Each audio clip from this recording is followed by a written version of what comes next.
इकडे तिकडे चालू. हरे कृष्णा. ओम अज्ञानंतिमिरान्धस्य ज्ञानाञ्जनशलाकया चक्षुरुन्मिलितं येन तस्मै श्रीगुरुवे नमः. श्रीचैतन्यमनोभीष्टं स्थापितं येन भूतले स्वयं रूप कदा मह्यं ददाति स्वपदान्तिकम्. हे कृष्ण करुणा सिन्धो दीनबन्धो जगत्पते गोपेश गोपिकान्त राधाकान्त नमोस्तुते. तप्त काञ्चन गौराङ्गी राधे वृन्दावनेश्वरी वृषभानुसुते देवी प्रणमामि हरिप्रिये. नमो विष्णुपादाय कृष्णपृष्ठाय भूतले श्रीमते भक्तिवेदान्त स्वामिन् इति नामिने. नमस्ते सरस्वते देवे गौरवाणी प्रचारिणे निर्विशेष शून्यवादी पाश्चात्य देशतारिणे. जय हो श्री कृष्ण चैतन्य प्रभु नित्यानंद श्री अद्वैत गदाधर श्रीवासादि गौर भक्तवृंद. हरे कृष्णा कृष्णा कृष्णा हरे हरे हरे रामा राम राम हरे हरे. हरे कृष्णा कृष्णा कृष्णा हरे रामा राम राम हरे कृष्णा कृष्णा कृष्णा हरे रामा राम राम हरे कृष्णा कृष्णा हरे राम राम हरे कृष्णा कृष्णा हरे राम हरे. एक सेकंड मी पाणी.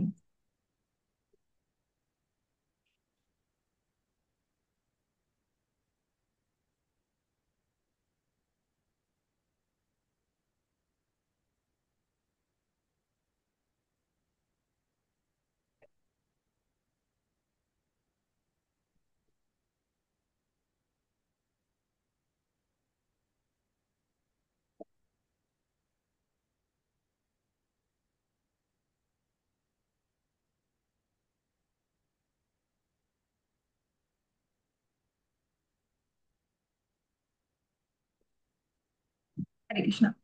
सो आपण 13व्या अध्यायावरती आहोत आणि 13व्या अध्यायाचे खूप कमी श्लोक आपले झाले होते त्या दिवशी, कारण तेव्हाही खूप इंटरनेटचा इश्यू येत होता. त्याच्यामुळे एक सेकंड ना.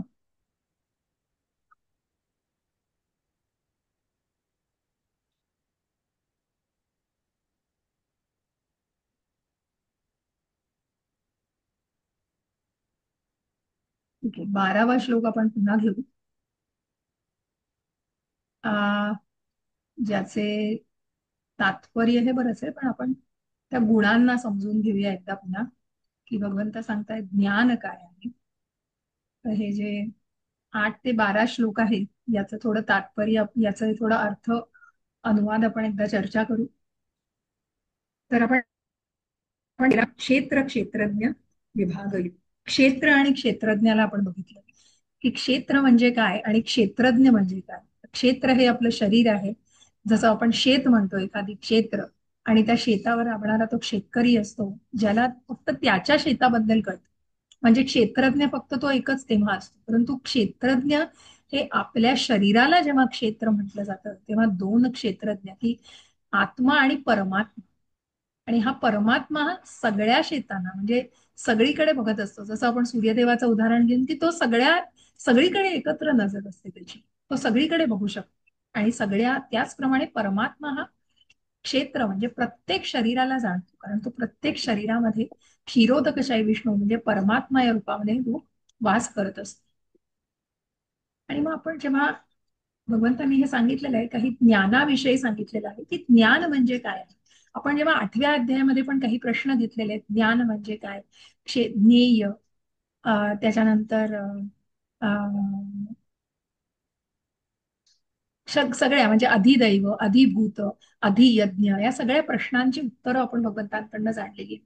मग हे ज्ञान म्हणजे काय आहे, तर इथे पुन्हा त्याचा उल्लेख केलाय भगवंतांनी, की नम्रता, निरहंकार, अहिंसा, सहनशीलता, सरळपणा, आध्यात्मिक गुरुला शरण जाणं, पावित्र्य, स्थैर्य, आत्मसंयम, इंद्रिय विषयांचा त्याग, मिथ्या अहंकार रहित जन्म, अहंकार रहित म्हणजे मिथ्या खोट्या अहंकाराच्या रहित असणारा, जो फॉल्स इगो नाहीये ज्याच्याकडे, जन्म मृत्यू जरावादी इत्यादीमध्ये दुःख दोष जाणणे, अनासक्ती, घरदार पत्नी मुलेबाळे इत्यादींपासून अनासक्ती, इष्ट आणि अनिष्ट गोष्टींमध्ये समचित्त राहणे, माझी निरंतर आणि अनन्य भक्ती, एकांत वासात राहण्याची उत्कट इच्छा करणे, सामान्य लोकांपासून अलग होणे, आत्मसाक्षात्काराच्या महत्वाचा स्वीकार करणे आणि परमसत्याचा तत्वज्ञानात्मक शोध, हे सर्व ज्ञान आहे.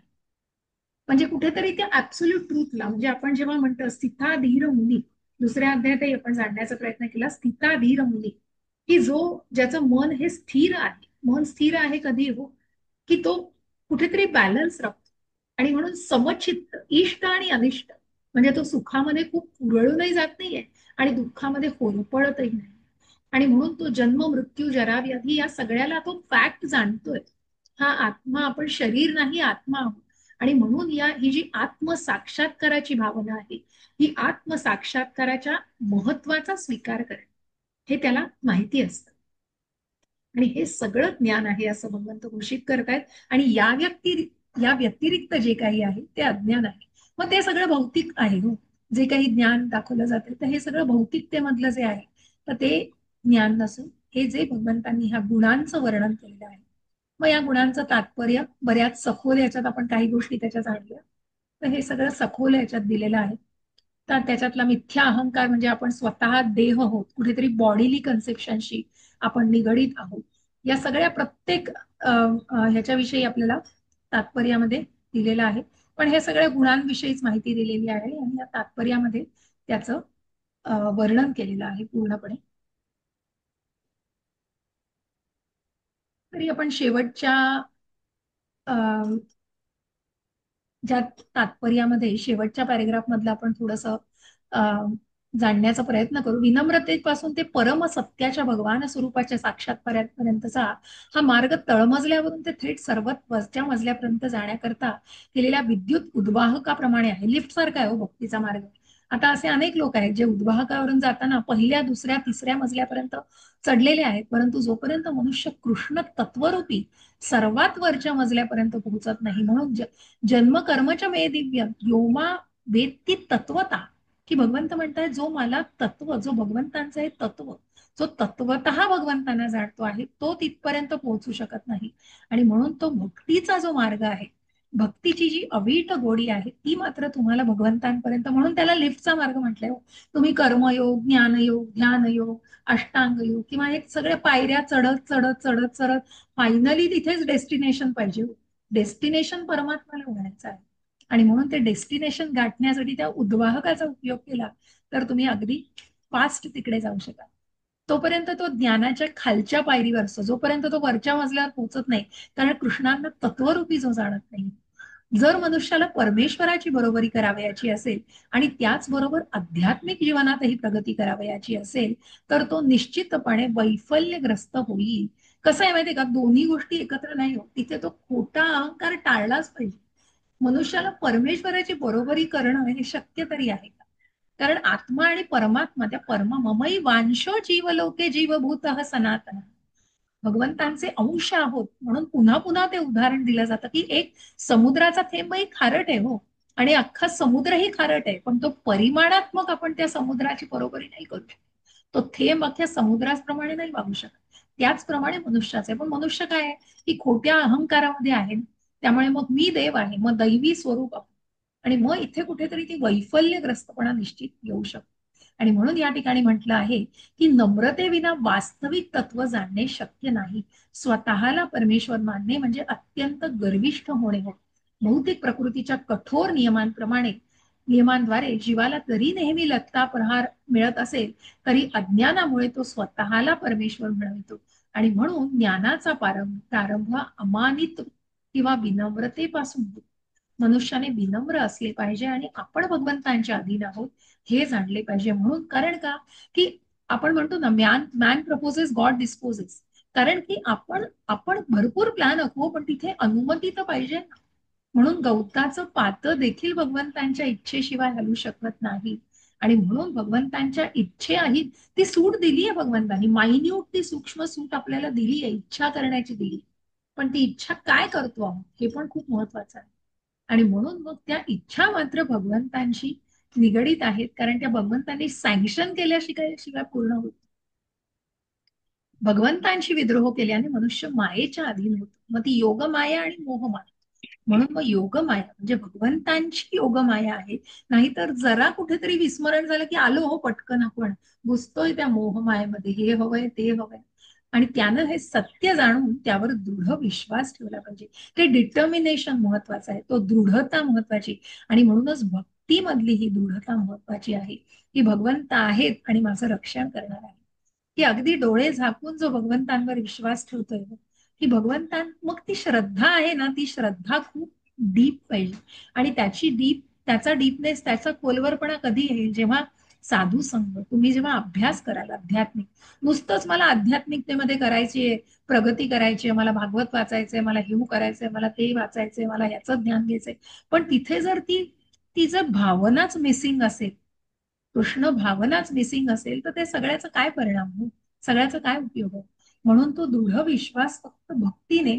आणि मग तिथे आध्यात्मिकता निश्चित प्रगत होणार आहे, जेव्हा त्या भक्तीच्या मार्गावर भगवंतांची सेवा आणि नामस्मरण सगळं केलं जाईल. आणि म्हणून या सगळ्यांनी निश्चित ही दृढता वाढायला मदत होणार आहे. आपण पुढे जाऊया. ज्ञेयं यत्तत् प्रवक्ष्यामि यज्ञात्वामृतमश्नुते अनादिमत्परं ब्रह्म न सत्तन्नासदुच्यते. हरे कृष्णा. कोणाला वाचायचंय?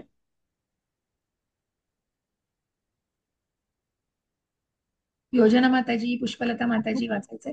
हा वाचाजी, वाचू शकता. असं का? हरे हा वाच. कृष्णा. ज्ञेय म्हणजे काय याचे मी तुला आता वर्णन करून सांगतो. जे जाणल्याने तू अमृताचे आस्वादन करू शकशील. अनादी आणि माझ्या अधीन असणारे ब्रह्म हे भौतिक जगताच्या कार्यकारणांच्या पलीकडे आहे. हरे कृष्ण. हरे कृष्ण. मग इथे भगवंत काही संदर्भांची आपल्याला देतात, तर आपण हे तात्पर्य बघूया सगळं. भगवंतांनी क्षेत्र आणि क्षेत्रज्ञाचं वर्णन करून सांगितलं आहे. तसे क्षेत्रज्ञाला जाणण्याच्या मार्गाचेही त्यांनी विवरण केले आहे. आता हे ज्ञेयाचे प्रथम आत्मा आणि नंतर परमात्मा वर्णन करण्यास प्रारंभ करतात. ज्ञेयाच्या ज्ञानाने आत्मा आणि परमात्मा या दोहोंच्या ज्ञानाने मनुष्य अमृतमय जीवनाचं आस्वादन करू शकतो. कारण या दोघांची जाण असणं, ही मी शरीर नाही आत्मा आहे, पण हा आत्मा कोणाचा अंश आहे? परमात्म्याचं. म्हणून गुह्यम ज्ञान आणि गुह्यतरम ज्ञान हे दोन्हीही तितकंच महत्वाचं. आणि म्हणून दुसऱ्या अध्यायात सांगितल्याप्रमाणे जीव हा नित्य आहे, याची सुद्धा या ठिकाणी पुष्टी करण्यात आली आहे. जीवाला विशिष्ट जन्मकाल नाही. जीव म्हणजे जीवात्मा हा इथे. आणि तसंच जीवात्मा भगवंतांपासून केव्हा व्यक्त झाला हे कोणीही जाणू शकत नाही, म्हणून तो अनादी आहे. याला वेद पुष्टी देताना म्हणतात की न जायते म्रियते वा विपश्चित. मग आपण न जायते म्रियते वा, कदाचित आपला भगवद्गीतेतला श्लोक आहेच दुसऱ्या अध्यायातला. हे कठोपनिषदातलं श्लोक आहेत. 1.2.18 की क्षेत्रज्ञ हा कधीच जन्मत नाही आणि मृतही होत नाही, तो ज्ञानमयी आहे. म्हणून आपण जेव्हा म्हटलं की दुसऱ्या अध्यायात आपण जाणलेलं आहे, नैनम छिन्नंती शस्त्राणी नैनम दहती पावक, की आत्म्याला कोणीही चिरू शकत नाही, कापू शकत नाही. आत्म्याला कोणीही चिरू शकत नाही, कापू शकत नाही, ना ओला करू शकत नाही, वाळवू शकत नाही. आणि म्हणूनच असा हा आत्मा जो आहे हा कधीही जन्मत आणि मृत होत नाही. कारण आपण बघितलं की देहिनोस्मिन्यथा देहे कौमारम यौवनम जरा तथा देहांतर प्राप्ती धीरस तत्र न मुह्यती. धीर मनुष्य हे नक्की जाणतो, जो आत्मसाक्षात्कारी आहे तो जाणतो मी शरीर नाही आत्मा आहे. आणि हा हा आत्मा या शरीरवर प्रवास करत असतो, निरंतर प्रवास करतोय. तो कधीच जन्म होत नाही, तो कधीच मृतही होत नाही. तो एक शरीर दुसऱ्या एका कपड्यांप्रमाणे तो बदलतोय हो. तो वस्त्र बदलल्याप्रमाणे शरीर बदलतो. आणि म्हणून तो ज्ञानमयी कोण आहे? ज्याला हे जाणतोय तो धीर मनुष्य ज्ञानमयी. भगवंतांच्या परमात्मा रूपाचंही वेदामध्ये श्वेता शतरोपनिषदामध्ये 3.16.16 मध्ये म्हटलंय, प्रधान क्षेत्रज्ञ पतिर्गुणेश. हा भगवंत हे प्रधान क्षेत्रज्ञ आणि त्रिगुणांचे स्वामी आहेत. कारण ते गुणातीत आहेत हो. सत्व रज आणि तम या गुणातीत आहेत ते. आणि म्हणून ते त्याचे स्वामी आहेत. कारण आपण म्हणतो जेव्हा आपण भगवंतांना ऋषिकेश म्हणतो आहे, इंद्रियांचं स्वामी आहे, त्याचप्रमाणे भगवंत हे त्रिगुणांचे. कारण तो त्या त्रिगुणांच्या अधीन नाही आहेत भगवंत. भगवंत ती माया भगवंतांच्या अधीन आहे हो. आणि म्हणून भगवंत त्याचे स्वामी आहे. स्मृतीमध्ये म्हटलं आहे की दासभूते दासभूतो हरे रेव नान्य स्वैव कदाचन. जीव हे नित्य निरंतर भगवंतांचे सेवक आहे, सेवकच आहेत. ही आपली जी आपलं जे आपली जी पोझिशन आहे ना, तर ती जाण पण निरंतर भगवंतांचे सेवक आहोत. दास आहोत. दास चैतन्य महाप्रभूंनी म्हटलेले आहे, दास भूतो हरे रेव नान्य स्वैव कदाच. श्री चैतन्य महाप्रभूंनी याची आपल्या शिवकवणुकीमध्ये पुष्टी केलेली आहे. म्हणून या श्लोकामधील ब्रह्म हा शब्द जीवाला उद्देशून योजला आहे. जेव्हा ब्रह्म शब्द जीवाला उद्देशून योजिला जातो, तेव्हा जाणले पाहिजे की जीव हा आनंद ब्रह्म नसून विज्ञान ब्रह्म आहे. परब्रह्म पुरुषोत्तम भगवंतांना आनंद ब्रह्म असे म्हणतात. कारण इथे कसं आहे की जीव हा आनंद ब्रह्म नसून, कारण आपल्याला त्या सच्चित आनंदामध्ये, कारण आपण परमात्मा नाही हो, आपण आत्मा आहोत, जीवात्मा आहोत. आणि म्हणून विज्ञान ब्रह्म आहे. म्हणून आपल्याला जो टप्पा गाठायचा आहे की वाट बघताय, म्हणून आपण ज्या अन्नमय, मनोमय, अन्नमय, प्राणमय, मनोमय, विज्ञानमय आणि आनंदमय. आणि म्हणून तो आनंदमय जे आहे ते परमात्मा आहे, ते परब्रह्म आहे. आणि ब्रह्म हे निश्चितच काय, भगवंतांचा अंश, ते विज्ञान ब्रह्म आहेत. ज्यांना भगवंत बघतायत, कधी एकदा त्या आनंद ब्रह्मामध्ये, कधी तुम्ही त्या सच्चित आनंद, कारण त्या कायम स्वरूपी टिकणाऱ्या आनंद ब्रह्माचा पाहत. अशा प्रकारे म्हणून भगवंतांना परमात्मा म्हणून आपण अंश आहोत. ब्रह्म आणि परब्रह्म, ब्रह्म हे परब्रह्माचा अंश आहे. सर्वतः पाणिपादम तत्सर्वतो क्षिरीषु क्षिरी क्षिरी सॉरी सर्वतः पाणिपादम तत्सर्वतो क्षिरोमुखम सर्वतः श्रुतिमल्लोके सर्वम आवृत्य तिष्ठति. हरे कृष्ण.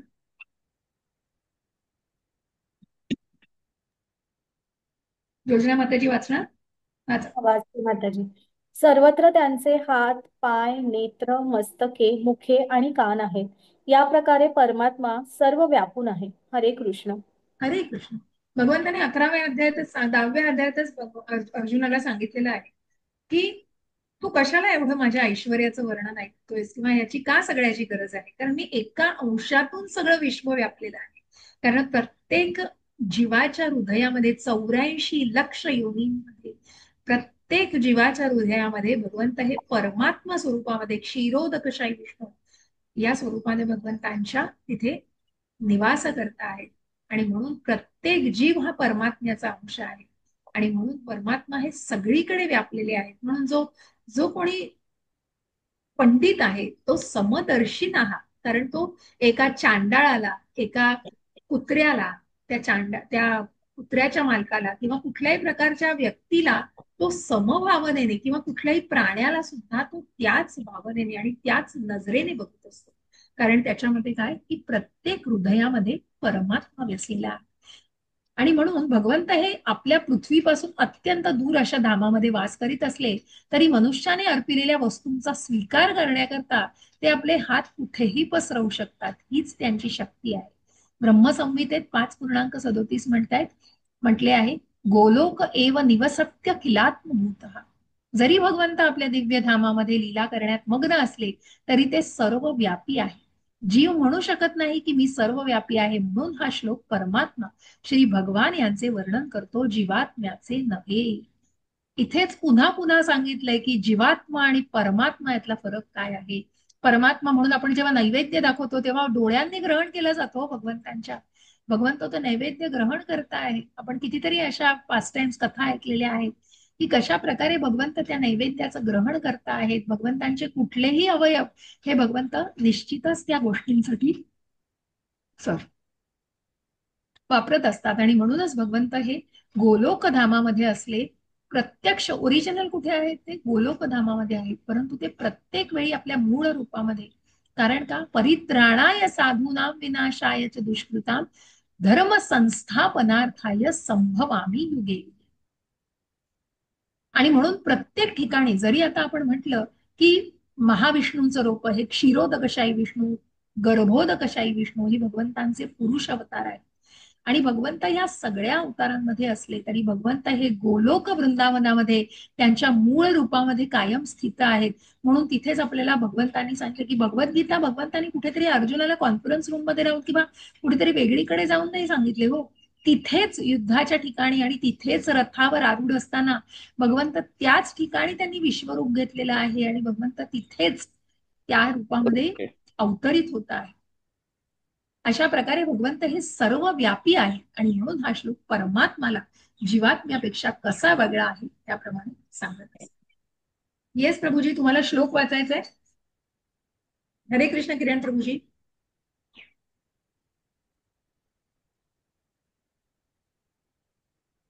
आवाज नाही येते प्रभूजी. ठीक आहे, प्रभूजी म्यूट आहेत. सर्वेंद्रिय गुणाभासम सर्वेंद्रिय विवर्जितम असक्तम सर्वभृच्चैव निर्गुणम गुणभोक्तृ च. पुष्पलता माताजी वाचणार? हा, वाचते. हरे कृष्ण. हरे कृष्ण. परमात्मा हा सर्व इंद्रियांचे मूळ उगमस्थान आहे, पण तरीही तो इंद्रिय रहित आहे. तो सर्व जीवांचा पालन करता असला तरी अनासक्तच आहे. तो तो प्राकृतिक गुणांच्या पलीकडे आहे आणि त्याचबरोबर सर्व प्राकृतिक गुणांचा स्वामीही आहे. हरे कृष्ण. हरे कृष्ण. हरे कृष्ण. आणि म्हणून इथे म्हटलंय भगवंतांची इंद्रिय ही प्राकृत तत्वांनी आवृत्त होऊ शकत नाहीत. त्यांची इंद्रिय ही अलौकिक आणि दिव्य असतात, म्हणून त्यांना निर्गुण असं म्हटलं जातं. मग आता जे मायावादी आणि निराकारवादी असतात त्यांना काहीतरी वेगळीच पट्टी पावते. त्यांना कळतंय की मग निराकार आहेत भगवंत, कुठे आहेत मग भगवंत, मग ते जाणू शकत नाहीत. म्हणून आपण म्हणतो ना की मला वाटतं आता कुठला अध्याय की 15-16 अध्यायावर पण दिलेला आहे. पण गुण म्हणजे प्राकृतिक गुण होत, परंतु त्यांची इंद्रिय ही भौतिक आच्छादन विरहित असतात. ती आपल्या म्हणजे कोणाची? भगवंतांची. ती आपल्या इंद्रियांप्रमाणे नसतात हे जाणले पाहिजे. भगवंत जरी आपल्या सर्व इंद्रियजन्य कर्मांचे मूळ उद्गम असले तरी त्यांची इंद्रिय ही अविकारी आणि दिव्य आहे. याचं सुंदर वर्णन श्वेता शतरोपदेशनामध्ये 3:19 मध्ये पुढीलप्रमाणे करण्यात आलं आहे. अपाणी मादो जवनो ग्रहित. भगवंतांचे हात हे प्राकृत नाहीत, तर त्यांचे दिव्य हात आहेत आणि त्यांनी अर्पिलेल्या सर्व गोष्टींचा ते स्वीकार करतात. त्यांना अर्पिलेल्या सर्व गोष्टींचा ते स्वीकार करतात. हाच परमात्मा आणि बद्ध जीवात्मा यांच्यामधील फरक आहे. भगवंतांना प्राकृत नेत्र नाहीत, परंतु त्यांना नेत्र आहेत, नाही तर ते कसे पाहू शकले असते? मग ट्रान्सेंडेंटली हो, त्यांचे सगळे दिव्य असे नेत्र आहेत. त्यांची सगळी इंद्रिय ही दिव्य आहे. ते भूत वर्तमान भविष्य सर्व काही पाहू शकतात. म्हणून तर 11व्या अध्यायात आपण जाणलेलं आहे की भगवंतांनी अर्जुनाला पूर्ण कल्पना दिलेली आहे, की जिथे भगवंतांना अर्जुनाने प्रश्न विचारलेला आहे की मला तुझं हे विराट रूप दाखव, आणि ती विनंती केलेली आहे. भगवंतांनी दिव्य चक्षु देऊन अर्जुनाला ती रूप दाखवलेलं आहे. मग तिथे भगवंत म्हणत आहे की कशा प्रकारे तू हे का भगवंतांनी याचं दर्शन दिलेलं आहे. कारण भगवंत इथे त्याला भूत वर्तमान आणि भविष्य की त्यांनी झालेलं घडून गेलेलं सुद्धा दाखवलेलं आहे. पण भविष्यामध्ये काय घडणार आहे तर तू फक्त एक निमित्त मात्र सव्यसाची, तू फक्त एक निमित्त बनणार आहेस आणि हे निमित्त बनवून तू सगळ्यांना ठार कर. हे भगवंत अगदी सांगतायत. कारण निश्चितच का, कारण इथे भगवंतांनी सांगितलेलं आहे की हा श्वेता शतरू, हा, तर भगवंतांनी त्याला निव्य नेत्र दिलेली आहेत आणि अशा प्रकारे तू भविष्याची काळजी करूच नकोस. मी या सगळ्यांना ठार मारलेलं आहे, तू फक्त एक निमित्त होतोयस. म्हणून इथे भगवंतांना भूतही माहिती आहे, वर्तमानही माहिती आहे आणि भविष्यही माहिती आहे. म्हणून 4थ्या अध्यायातही भगवंतांनी ज्ञान देताना अर्जुनाला सांगितलंय की तू जीवात्मा म्हणजे तुला जरी याची सगळ्याची नसली तरी मी जाणू शकतो की त्यावेळेला तू कोणाच्या रूपात होतास. कारण भगवंतांची ही दिव्य दृष्टी आहे. भगवंत हे आध्यात्मिक आहेत, पूर्णपणे आध्यात्मिक आहे. भगवंतांना प्राकृत नेत्र नाहीत, परंतु त्यांना नेत्र आहेत. ते कसे पाहू शकले असते? म्हणूनच ते जीवांच्या हृदयामध्ये वास करतात आणि आपण भूतकाळात काय केले आहे, सध्या काय करीत आहोत आणि भविष्यात आपल्या पुढे काय वाढून ठेवले आहे, हे सर्व ते जाणतात. आणि याची भगवद्गीतेत पुष्टी केलेली आहे. ते सर्व काही जाणतात, परंतु त्यांना कोणीही जाणत नाही. असे म्हटले आहे की भगवंतांना आपल्यासारखे पाय नाहीत, परंतु अंतरिक्षात कुठेही ते भ्रमण करू शकतात. कारण त्यांचे पाय अलौकिक आहेत. दुसऱ्या शब्दात सांगावयाचे तर भगवंत हे निराकार नाहीत. त्यांना स्वतःच नेत्र, पाय, हात व इतर सर्व काही आहे. आपण भगवंतांचे अंश असल्या कारणाने आपल्यालाही हात, पाय इत्यादी सर्व गोष्टी आहेत. परंतु त्यांचे हात, पाय, नेत्र, इंद्रिय ही भौतिक प्रकृतीमुळे विकारित होत नाही.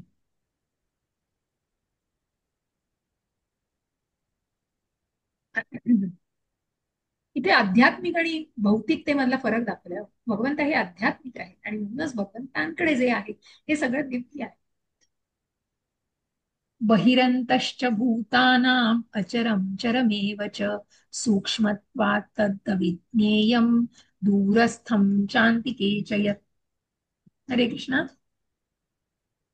योजना माताजी, अनुवाद फक्त. हरे कृष्ण. परमसत्य हे सर्व चराचर प्राणी मात्रांच्या अंतरात आणि बाहेर आहे. ते सूक्ष्म असल्यामुळे भौतिक इंद्रियांच्या पाहण्याच्या किंवा जाणण्याच्या ग्रहण शक्ती पलीकडे आहे. ते जरी अत्यंत दूर असले तरी ते सर्वांच्या जवळही आहे. हरे कृष्ण माताजी. हरे कृष्ण. भगवंत त्यांच्या शक्तींनी बघा, की म्हणून आपण जेव्हा पुढे जाऊन उपनिषदामृत बघू किंवा शोपनिषदामध्ये सुद्धा आहे की भगवंतांच्या या शक्ती आहेत, दिव्य शक्ती आहेत, ज्याच्यामुळे भगवंत इथे अगदी जवळ पण आहेत आपल्या आणि कुठेतरी लांब सुद्धा भगवंतच त्यांचा प्रेझेन्स दाखवू शकतात. ज्याचप्रमाणे अतिशय दिव्य असं यू भगवंतांचं विराट रूप आपण बघितलं आणि त्याचप्रमाणे भगवंत सूक्ष्म होऊन, अतिशय सूक्ष्म रूप त्यांचं होऊन, की त्यांनी अश्वत्थामाने जे ब्रह्मास्त्र सोडलेलं त्याच्यामुळे ज्या परीक्षित महाराजांचा मृत्यू झाला असता, त्यांची भगवंतांनी अतिशय सूक्ष्म, म्हणजे कसं की उत्तरेच्या गर्भामध्ये वाढणारा गर्भ होता पण त्याचंही रक्षण उत्तरेच्या मदतीच्या आवाहनाने भगवंतांनी केलेलं आहे.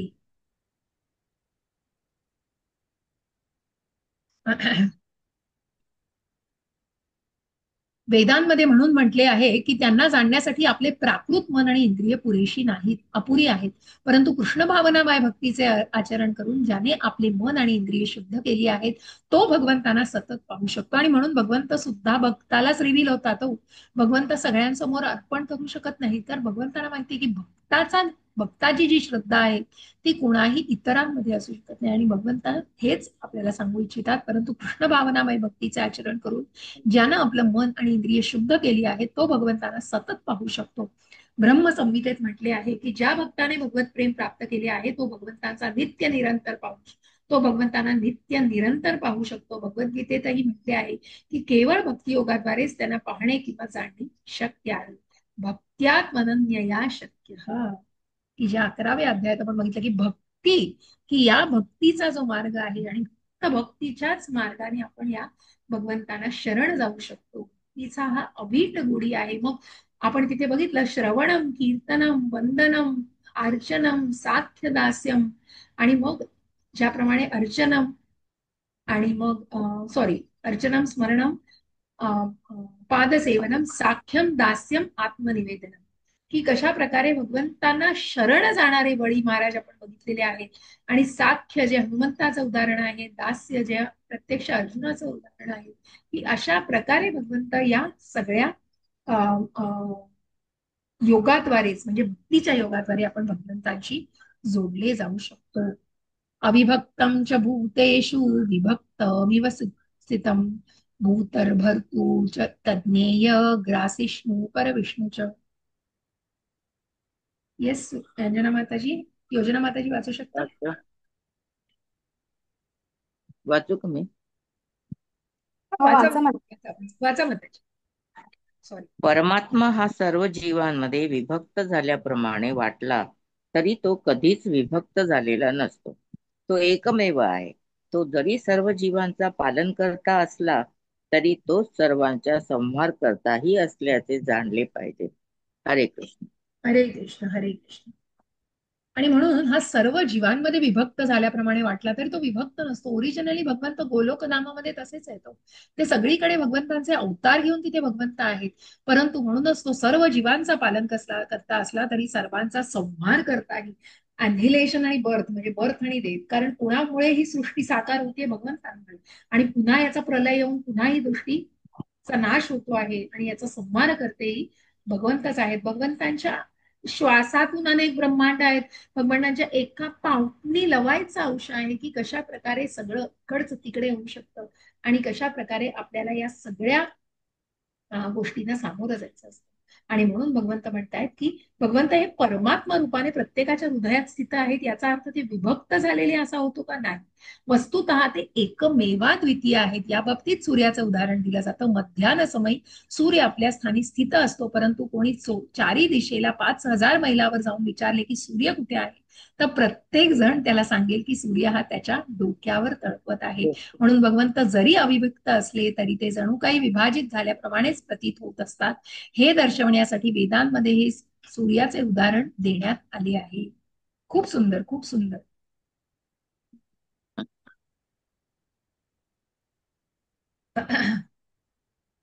आणि शेवटच्या पॅरेग्राफमध्ये सृष्टीच्या उत्पत्तीनंतर सर्व काही त्यांच्याच शक्तीवर आश्रित असते आणि प्रलयानंतरही पुन्हा सर्वांचा विलय यांच्यामध्ये आश्रित होण्यासाठीच होतो.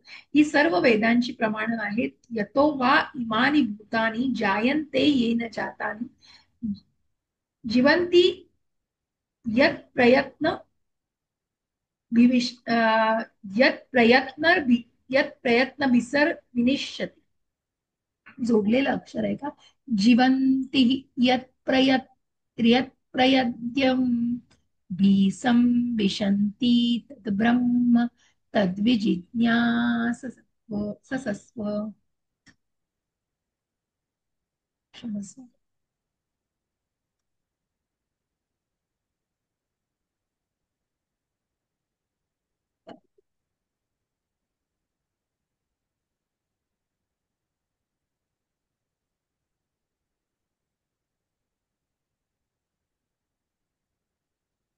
तो आपण इथे बघितलेलं आहे की कशा प्रकारे संहार करणारेही भगवंतच आहेत. आणि जसं आपण म्हणतो की ब्रह्माचे जे दिवस आहेत, ब्रह्माचं एक दिवस आणि एक रात्र, त्या एका दिवसामध्ये सृष्टी इकडची तिकडे होते, प्रलय होऊन पूर्णपणे सृष्टी अंताला पावते. परंतु भगवंत ब्रह्माच्या त्याच रात्री पुन्हा सृष्टीचा निर्मिती होत असते. आणि म्हणूनच जे जीव जे पुन्हा इच्छा करत आहेत, जे पुन्हा यांना जन्म घ्यायचा आहे पृथ्वीवरती, मग त्यांना निश्चितच मुक्ती मिळण्यासाठी आणि त्यांना निश्चितच या जन्म मृत्यू जरा व्याधी या भौतिकतेबंद बाहेर पडायचं असेल तर निश्चित तो एक मार्ग आहे. ज्योतिषामपि तज्ज्योतिस्तमसः परमुच्यते ज्ञानं ज्ञेयं ज्ञानगम्यं हृदि सर्वस्य विष्ठितम्. हरे कृष्णा.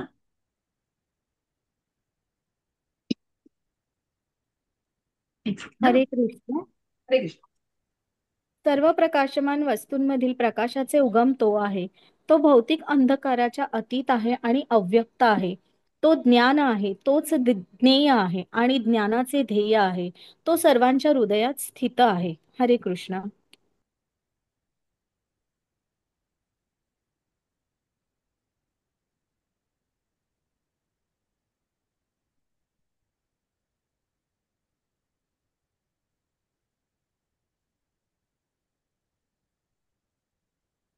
मॅडम गेल्या का?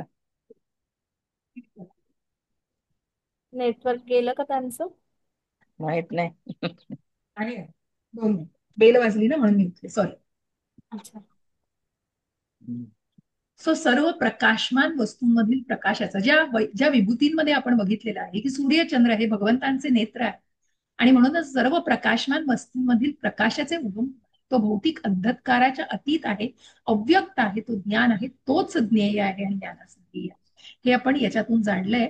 आणि म्हणूनच इथे वेदांची पुष्टी देण्यात आलेली आहे. आदित्यवर्ण तमस परस्तात. श्वेताशत्रोपनिषदामध्ये ते सूर्याप्रमाणेच नित्य ज्योतिर्मयत आहेत आणि भौतिक अंधकाराच्या अतीत आहेत. कारण तिथे भगवंतांच्या गोलोकधामामध्ये तुम्ही जेव्हा पुरुषोत्तम अध्याय युगामध्ये आपण बघू की तिथे ना चंद्र सूर्याची काही गरज आहे, कारण तिथे भगवंतांपासून जो प्रकाश आहे, ब्रह्म आपण जेव्हा म्हणतो ब्रह्म परमात्मा आणि भगवान, तिथे ब्रह्म म्हणजे भगवंतांपासूनचा जे दिव्य असा जो प्रकाश आहे. आणि म्हणूनच त्यांचं ज्ञान दिव्य आहे. वेद सांगतात की ब्रह्म म्हणजे केंद्रित दिव्य ज्ञान.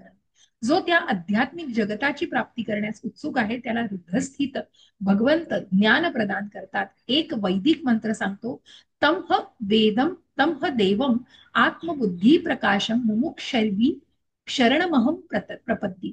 श्वेताशतरोपनिषद 6:18. ज्याला मुक्तीची इच्छा आहे त्याने भगवंतांना शरण जाणं अत्यावश्यक आहे. ज्ञानाच्या अंतिम ध्येयाबद्दल सांगावयाचे तर त्याबद्दल वेद सांगतात, तमेव विद्दित वाती मृत्युमेती. श्वेताशतरोपनिषद 3:8. केवळ भगवंतांना जाणल्यानेच मनुष्य जन्म मृत्यूच्या बंधना पलीकडे जातो. सगळ्याची पुष्टी बघा, सगळे वेद याचीच पुष्टी देतात की कधी भगवंतांचं, की भगवंतांविषयी जाणल्यामुळे मग जिथे भक्तांना मग भगवंतां म्हणजे त्या मुक्तीचीही अपेक्षा नसते हो, कारण त्यांना फक्त भगवंतांची सेवा करायची असते. पण भगवंतांविषयी जो ज्ञान घेतो आहे आणि म्हणूनच भगवंतांच्या सेवेमध्ये जो आहे की श्रवणम कीर्तनम ही पण भगवंतांची सेवा आहे. आणि म्हणून हे श्रवण केल्याने सुद्धा तुम्ही पुन्हा उठून या जन्म मृत्यू जरा व्याधीच्या भौतिकतेमध्ये येण्याचा तुमचा अतिशय काय म्हणतात ना, तुम्ही त्या मार्गावरती आहात आणि निश्चित तुम्हाला पुन्हा उठून परत यायला लागत नाही, जे तुम्ही गोलोक धामाच्या दिशेने मार्गस्थ झालेले आहात. मग इथे पुष्टी त्याच सगळ्या गोष्टींची दिलेली आहे. इति क्षेत्रम तथा ज्ञानम ज्ञेयं चोक्तं समासतः मद्भक्त एतद्विज्ञाय मद्भावायोपपद्यते. हरे कृष्णा. पुष्पलता माताजी, वाचायचंय तुम्हाला? हा हा वाचते. याप्रमाणे क्षेत्र तुमचा देह, ज्ञान आणि ज्ञेय यांचे संक्षिप्त वर्णन मी तुला सांगितले. केवळ माझा भक्तच हे पूर्णपणे जाणून माझ्या स्वभावाला प्राप्त होऊ शकतो. हरे हरे कृष्ण. कृष्ण. ज्ञान आणि ज्ञेय, ज्ञानाचं ध्येय ते ज्ञेय. आणि म्हणून हे ज्ञान घेऊन ध्येय काय हो, भगवंतांना जाणायचंय, परमात्म्याला जाणायचंय. की ज्ञान कशाचं घ्यायचंय, आत्मा आणि परमात्मा विषयी. की क्षेत्र की देह आणि ज्ञान की हा शरीर आहे आणि आपण शरीर नसून आत्मा आहोत. हा आत्मा आणि परमात्मा हे क्षेत्रज्ञ आहेत. आणि म्हणून या ज्ञानाला जाणून हे ज्ञानाचं ध्येय म्हणजेच भगवंताला जाणणे, परमात्म्याला जाणणे हेच या ज्ञानाचं ध्येय असेल.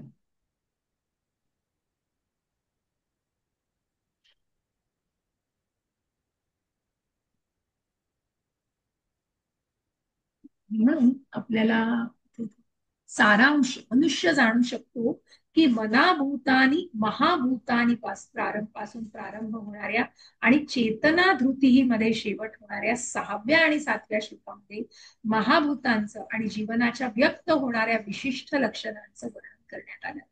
यांच्या संयोगीकरणामुळे क्षेत्र बनते आणि अमानित्वम पासून प्रारंभ होणाऱ्या आणि तत्वज्ञानार्थ दर्शनामध्ये अंत होणाऱ्या 8 ते 12 या श्लोकांमध्ये आत्मा आणि परमात्मा या दोन्ही क्षेत्रज्ञांना जाणण्याच्या ज्ञान मार्गाचं वर्णन करण्यात आलेलं आहे.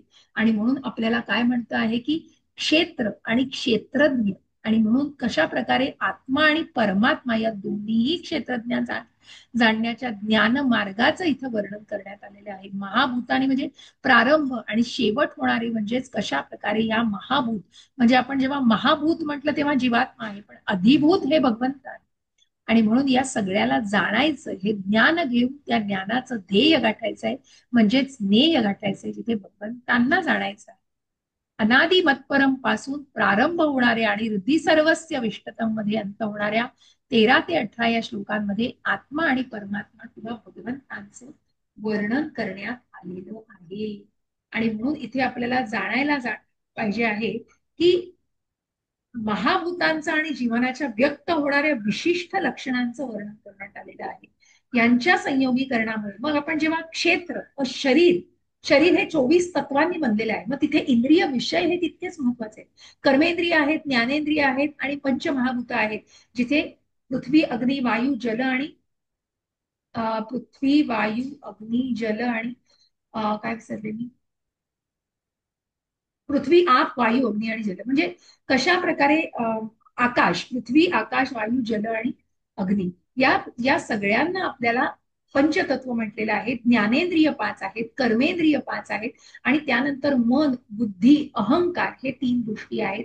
आणि मग अव्यक्त ज्याला आपण म्हणतो आहेत की कशा प्रकारे आणि त्याचे इंद्रिय विषय, म्हणजे इंद्रिय विषयांना सुद्धा आपण या 24 तत्वांमध्ये जाणलेलं आहे की या क्षेत्रापासूनचे विषय आहेत. मग कशा प्रकारे ज्ञानेंद्रियांचे हे या सगळ्या विषयांमध्ये सुद्धा मनुष्य रमत असतो, जेव्हा तो फक्त देह भावनेशी निगडीत असतो.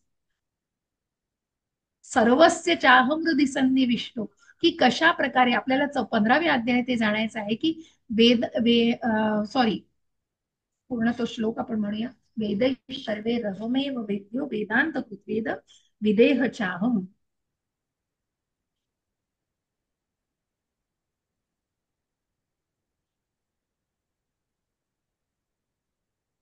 8व्या अध्यायाचा श्लोक.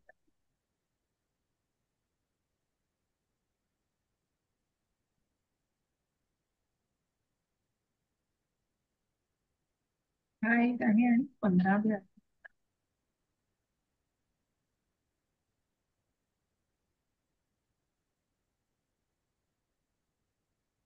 तेव्हा सुमत असलेल्यामुळे जरा येतो. सर्वस्य चाहं हृदि मे सन्निविष्टो मत्तः स्मृतिर्ज्ञानमपोहनं च वेदैश्च सर्वैरहमेव वेद्यो वेदान्तकृद्वेदविदेह चाहम्. अहो, वेदांचा अंत भगवंत आहे. वेदांना जाण्याचं आणि भगवंतच माहिती नाहीत असं थोडीच होणार आहे. आणि म्हणूनच तिथे भगवंतांपासूनच सगळं आहे. मग या स्मृती आहेत, विस्मृती आहेत, हे सगळं भगवंतांपासूनच आहे. हो. आणि म्हणून याप्रमाणे 3 तत्वांचं वर्णन करण्यात आलंय: क्षेत्र, ज्ञान मार्ग आणि आत्मा व परमात्मा. या ठिकाणी विशेष करून सांगण्यात आलंय की केवळ अनन्य भगवत भक्तच या 3 तत्वांना यथार्थ रूपाने जाणू शकतात. म्हणून भक्तांसाठी भगवद्गीता ही पूर्णपणे उपयुक्त असते आणि त्यांनाच परमलक्षाची म्हणजे भगवान श्रीकृष्णांच्या स्वभावाची प्राप्ती होते. दुसऱ्या शब्दात सांगावयाचे तर केवळ भक्तच भगवद्गीता यथार्थ रूपामध्ये जाणून इच्छित फल प्राप्त करू शकतात. इतरांना हे शक्य नाही. कारण भक्तीचा मार्गच पहिला श्रद्धा आहे. तिथे भक्तीच्या मार्गावरती श्रद्धेशिवाय पुढे एकतर जाऊ शकत नाही. आणि म्हणून एखादी पेंटर, जसं मी म्हटलं ना, की तो आपल्या चित्रांचा प्रदर्शन करतो, पण ज्यांना त्याचं ज्ञान आहे त्यांच्या पुढेच तो ते काय उलगडा करून सांगतो. सगळ्यांनाच ते नाही सांगू शकत, कारण सगळ्यांनाच ते कळेल याची पण खात्री नसते. त्याचप्रमाणे भक्त हे फक्त भगवंतांना जाणू शकतात, कारण ती कृष्ण भावना त्यांनीच उपासलेली असते. आणि म्हणूनच भगवंत फक्त त्यांच्या समोरच स्वतःला रिव्हील करतात. हो, इतर सगळ्यांसमोर नाही भगवंत रिव्हील करतात. आणि म्हणूनच आपल्याला हे जाणायचं आहे की भगवंत हे कशा प्रकारे हे आध्यात्मिक याच्यामध्ये श्रीकृष्णाच्या स्वभावाची प्राप्ती होण्यासाठी कशा प्रकारे तुम्ही त्या भौतिकतेमधून मग त्या आत्मसाक्षात्कारी भावनेला दृढ करायचं आहे.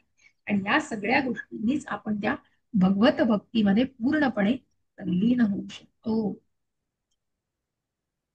प्रकृतीं पुरुषं चैव विज्ञानादि उभावपि विकारांश्च गुणाश्चैव विद्धि प्रकृती संभवान. हरे कृष्ण. हरे कृष्ण. भौतिक प्रकृती आणि जीव हे दोन्ही अनादी असल्याचे जाण. त्यांचे विकार आणि त्रिगुण हे भौतिक प्रकृतीपासून उत्पन्न होतात. हरे कृष्ण. हरे कृष्ण. हे सगळे विकार आणि त्रिगुण हे भौतिक प्रकृतीपासून, आपण म्हणतो ना, भौतिक प्रकृतीच्या जो कयाखाली आलेला आहे. आणि तो निश्चितच मग मानला जातोय. कशाने मानला जातोय? तर त्रिगुणांच्या प्रभावाखाली. आणि अशा प्रकारे सत्व, रज आणि तम. मग सत्व गुणही मानतोय कशाने? तर मिळणाऱ्या ज्ञानाने, सुखाने. तो सत्व व्यक्तीला सुद्धा मानतोय. मग रजा आणि तमोचं तर काय म्हणायचं हो, तिथे सगळी अपेक्षा आकांक्षा आहेत. आणि म्हणून जीव आणि भौतिक प्रकृती हे दोघे आहेत. अर्थात ते सृष्टीच्या उत्पत्तीपूर्वी अस्तित्वात होते. म्हणजे कोण? जीवात्मा आणि परमात्मा. आणि जीव आणि भौतिक प्रकृती, जीव आणि भौतिक सृष्टी दोघेही भगवंतांची शक्ती आहेत. परंतु जीव हे पराप्रकृतीमधील आहेत. आणि हे जगत व्यक्त होण्यापूर्वीही जीव, भौतिक प्रकृती दोन्ही अस्तित्वात होती. भौतिक प्रकृतीचा पुरुषोत्तम भगवान महाविष्णूंमध्ये विलय होतो. आणि जेव्हा आवश्यकता असते तेव्हा महत्त्वाच्या माध्यमातून ती प्रकट होते.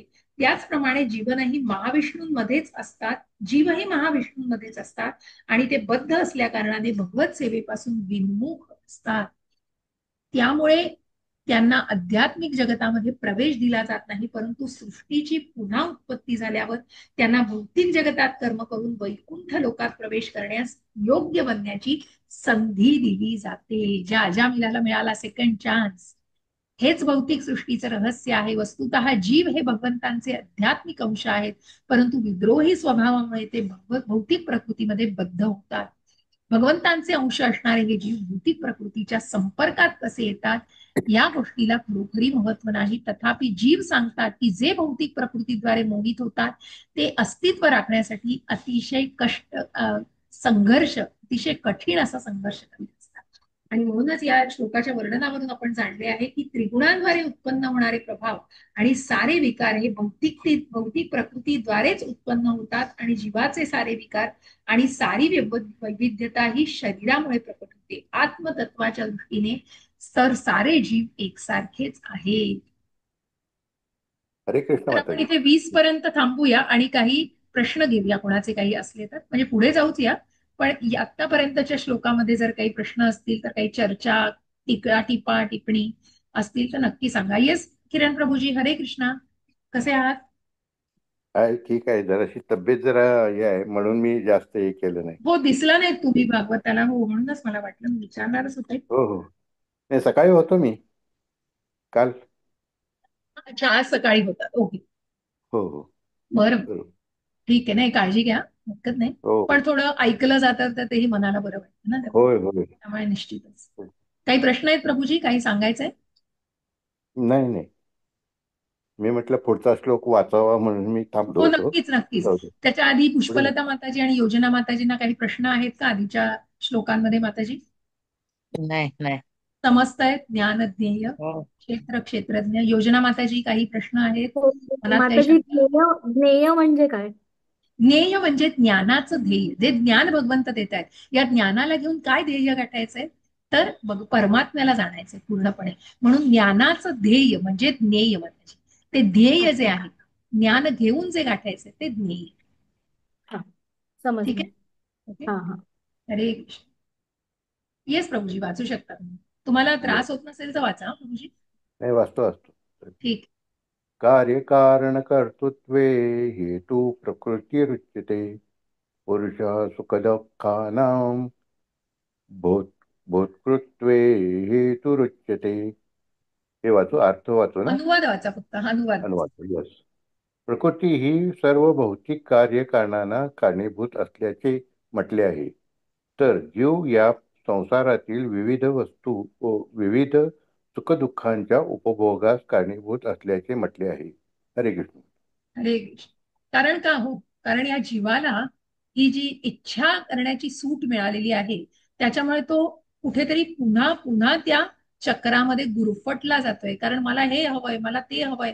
मग हे जन्मही त्याप्रमाणे त्या 84 लक्ष योनींमधून फिरत राहतोय.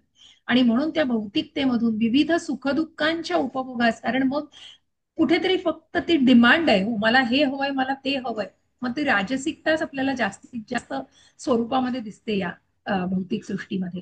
आणि म्हणूनच जीव या संसारातील विविध की भौतिक कार्यकारणांना कारणीभूत कोण आहे? प्रकृती आहे.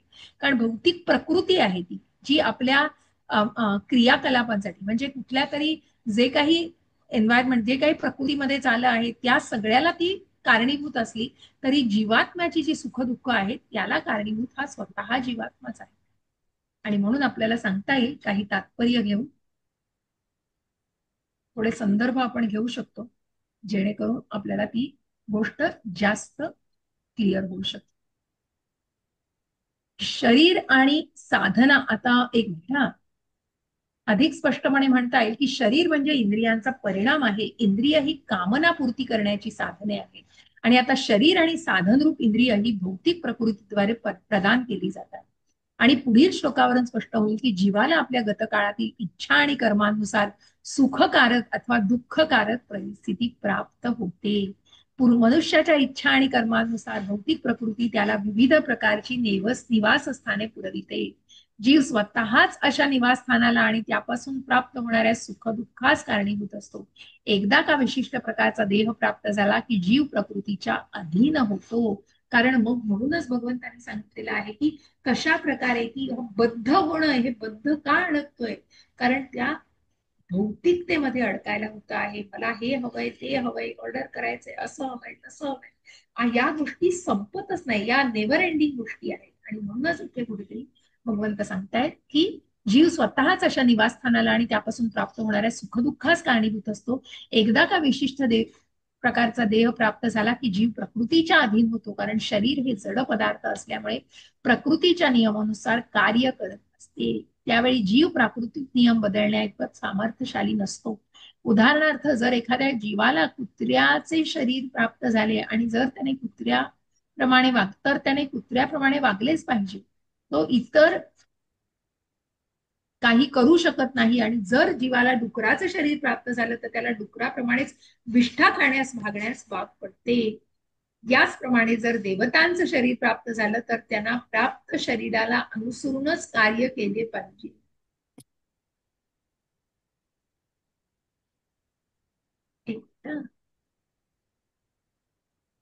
हा प्रकृतीचा नियम आहे, परंतु सर्व परिस्थितीत परमात्मा हा आत्म्याबरोबरच असतोच. म्हणून आपण त्या कठोपनिषदामध्ये म्हणतो, पुढे संदर्भ आहे त्याचा, वेदामध्ये मुंडक उपनिषद सांगतात 3.1.1 याचं पुढील प्रमाणे वर्णन करण्यात आलंय.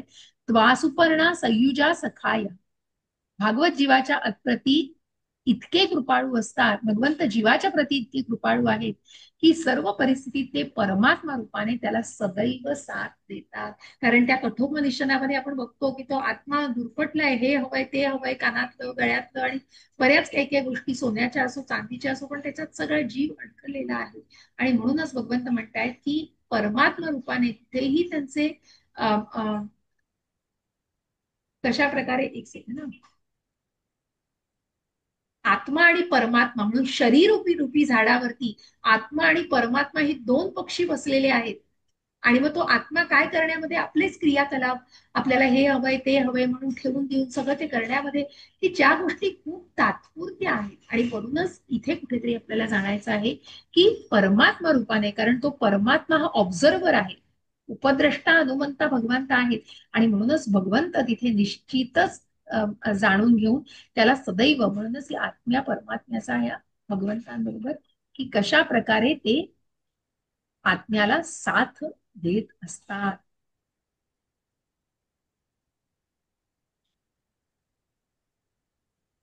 ओके, पुरुष प्रकृतिस्थो हि जे प्रकृतीना जान गुणान कारणम गुणसंकोस्य सत्य सत्यो निजन्मसु. येस, योजना माताजी वाचू शकता? हो, वाचते.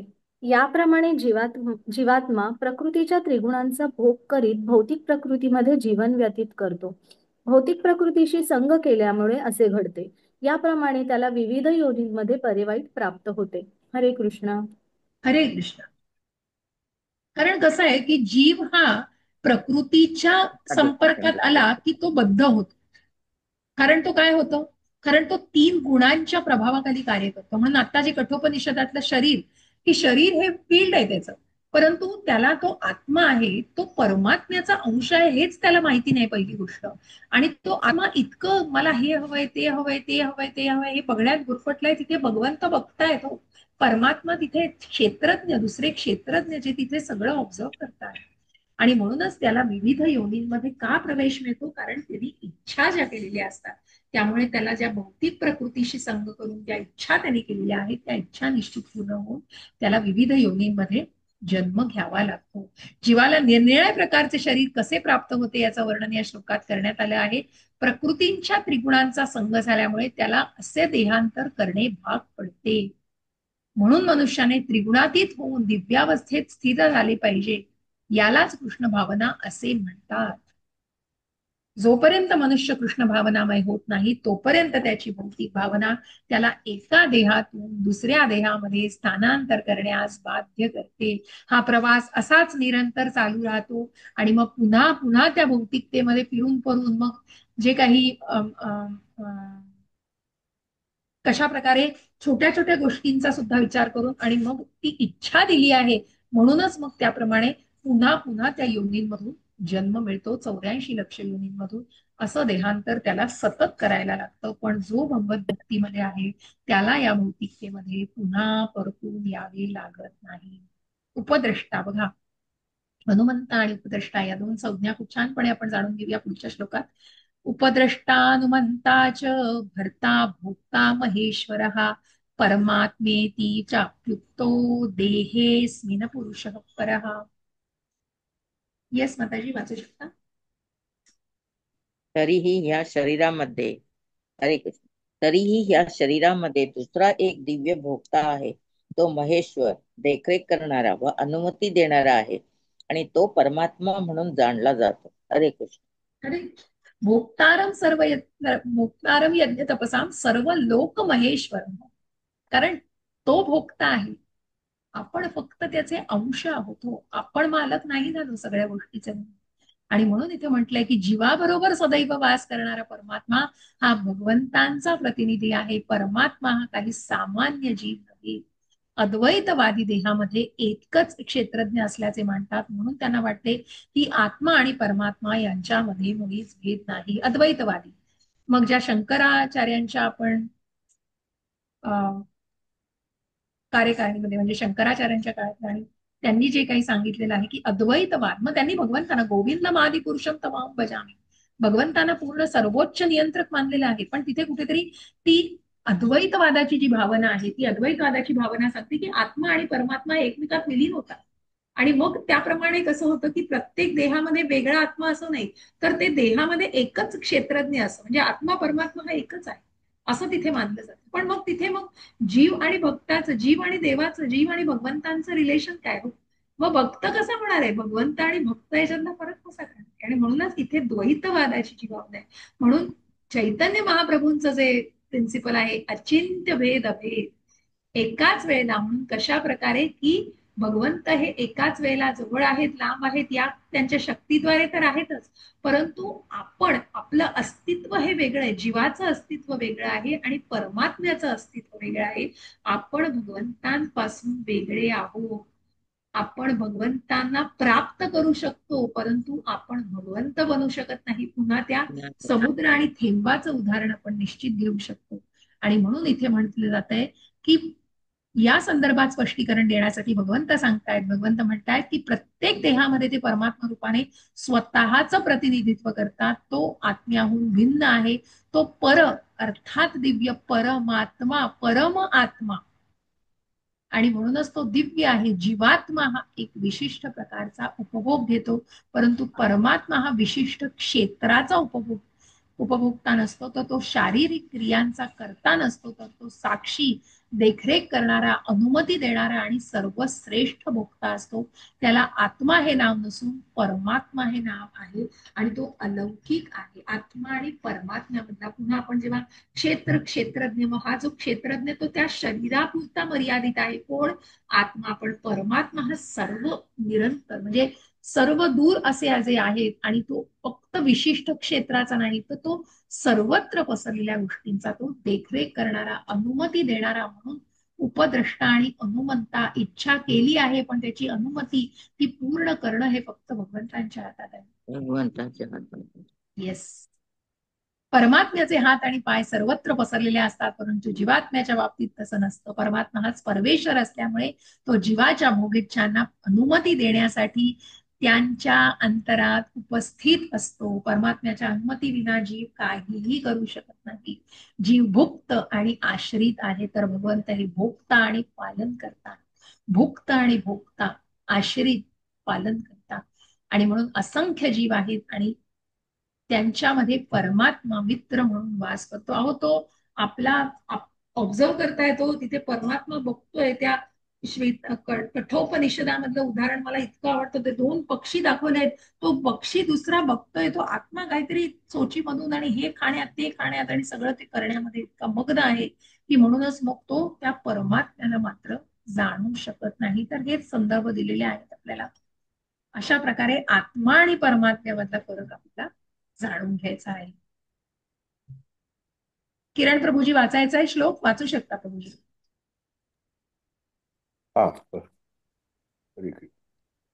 एवं वेत्ति पुरुषं प्रकृती च गुणैः सह सर्वथा वर्तमानोऽपि न स भूयो अभिजायते.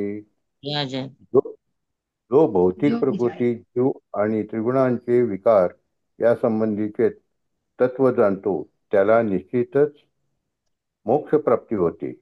त्याची वर्तमान स्थिती कशीही असली तरी त्याचा या ठिकाणी पुनर्जन्म होत नाही.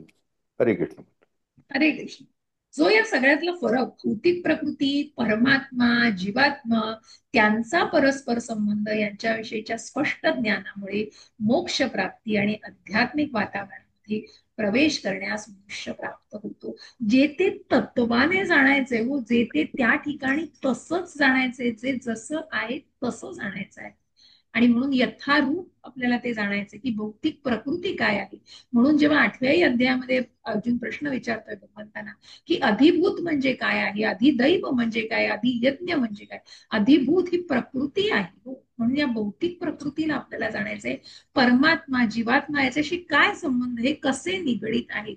आणि म्हणूनच हे जो जाणतो आहे, जो तत्वरूपी हे जाणतो आहे, तो पुन्हा या भौतिक जगतात प्रवेश करत नाही. आणि म्हणून त्याने भगवंतांनी सांगितलेल्या भगवद्गीतेचं ज्ञान प्राप्त करून आपल्या आध्यात्मिक चेतनेचं किंवा कृष्ण भावनेचं पुनरुज्जीवन केले पाहिजे. नंतर तो पुन्हा भौतिक जगतात कधीही परतून येणार नाही हे सुनिश्चित होईल आणि आध्यात्मिक जगतात त्याला सच्चित आनंदमय जीवनाची प्राप्ती होईल. सत म्हणजे शाश्वत, चित म्हणजे ज्ञानाने परिपूर्ण, आणि आनंद जो चिरकाळ टिकणारा आनंद आहे, अशा सच्चित आनंदमय अशा गोलोक वृंदावनामध्ये त्याला निश्चितच त्याची प्राप्ती होऊ शकते. ध्यानेनात्मनि पश्यन्ति केचिदात्मानमात्मना अन्ये सांख्येन योगेन कर्मयोगेन चापरे. हरे कृष्णा. योजना माताजी. हो, वाचते. हरे कृष्ण. काही जण परमात्म्याची अनुभूती आपल्या अंतरात ध्यानाद्वारे, इतर काही जण ज्ञानाच्या अनुशीलनाद्वारे आणि अन्य काही जण निष्काम कर्माद्वारे करतात. हरे कृष्ण. हरे कृष्ण. 12व्या अध्यायामध्ये आपण बघितलं की भगवंतांनी सांगितले, भगवंतांनी सगळ्यांचा स्वीकार केला, ऑप्शन्स दिले आपल्याला की मग तू तुझं मन मन्मनाभव मद्भक्तो मध्याजिन्मा नमस्कुरु, की कशा प्रकारे तुझं मन आणि बुद्धी हे माझ्यावर एकाग्र कर. ते जमत नसेल तर तू साधना म्हणजे तू नियमांचं पालन कर. तेही जमत नसेल तर माझ्यासाठी कर्म कर. तेही जमत नसेल तर त्या कर्मांची फळं मला अर्पण कर. आणि तेही जमत नसेल तर ज्ञानाचं अनुशीलन कर, ध्यान योग कर आणि निष्काम कर्म कर. तरच तू माझ्या स्वभावाची आणि मला प्राप्त करू शकतो. हे सगळं आपल्याला भगवंतांनी दिलेलं आहे. समय भक्त प्रिय हा, की भगवंतांना असे भक्त. मग भगवंतांनी जे स्पष्ट केलंय ते डिफाईन करून सांगितलंय की कसे भक्त भगवंतांना प्रिय आहे. आणि म्हणूनच इथे आपल्याला जाणताना म्हणायचंय की काही जण परमात्म्याची अनुभूती म्हणजे परमात्मा याची अनुभूती घेण्यासाठी कशा प्रकारे, तर अंतरा ध्यानाद्वारे, काही जण ज्ञानाच्या की मेडिटेट करून, काही जण तर काही जण ज्ञानाच्या अनुशीलन की ज्ञानाचं ज्ञान संपादन केल्याशिवाय तुम्हाला कळणार नाही. Knowledge keeps enlightening you. तुमच्या मनातली जी काही शंका, मनामध्ये ज्या काही आपल्या वेदामध्ये सगळं स्पष्ट दिलंय हो, फक्त वाचायचा अवकाश येतो. त्याचं ज्ञान घेणं महत्वाचं आहे. आणि मग इतर जण ते निष्काम कर्माद्वारे सुद्धा करतात, की जी कर्म आहेत ती भगवंतांसाठी केली जातात. कर्माच्या फळाच्या अपेक्षेविना ते कर्म केलं जातं, त्याला निष्काम कर्म म्हटलं जातं.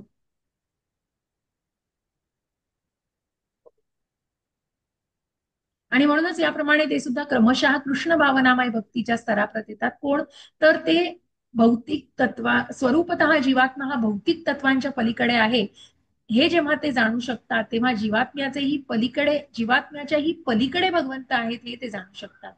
आणि म्हणूनच भगवंत हे 26वे तत्व आहे. याप्रमाणे म्हणजे कुठलं, 24 तत्वांचं शरीर, त्याच्यामध्ये आत्मा आणि परमात्मा 25 आणि 26वे तत्व आहे. याप्रमाणे ते सुद्धा क्रमशः कृष्ण भावनामय भक्तीच्या स्तराप्रत येतात. जे निष्काम भावाने कर्म करतात ते सुद्धा आपल्या उद्दिष्टांमध्ये परिपूर्ण असतात. त्यांनाही कृष्ण भावनामय भक्तीच्या स्तराची प्राप्ती करण्याकरता संधी उपलब्ध करून दिली जाते. या ठिकाणी म्हटले आहे की ज्यांची चेतना शुद्ध झालेली आहे आणि जे ध्यानाद्वारे परमात्म्याचा शोध घेण्यास प्रयत्न करत आहेत, त्यांना जेव्हा स्वतःच्या अंतर्यामी परमात्म्याची प्राप्ती होते तेव्हा ते दिव्य स्तरावर येतात. कारण तिथे त्या परमात्म्याची अनुभूती होणं हे महत्वाचं आहे हो. आत्मसाक्षात्कार होऊन त्या अंश कोणाचे आहोत, कारण तिथे परमात्म्याचे अंश असणं हे जास्त महत्वाचं आहे. ही भावना दृढ करणं म्हणजेच कृष्ण भावना वाढीस लावणं आहे. अन्ये त्वेवमजानन्तः श्रुत्वा अन्येभ्य उपासते ते अपि चातितरज्ञेय मृत्युं श्रुतिपरायणः.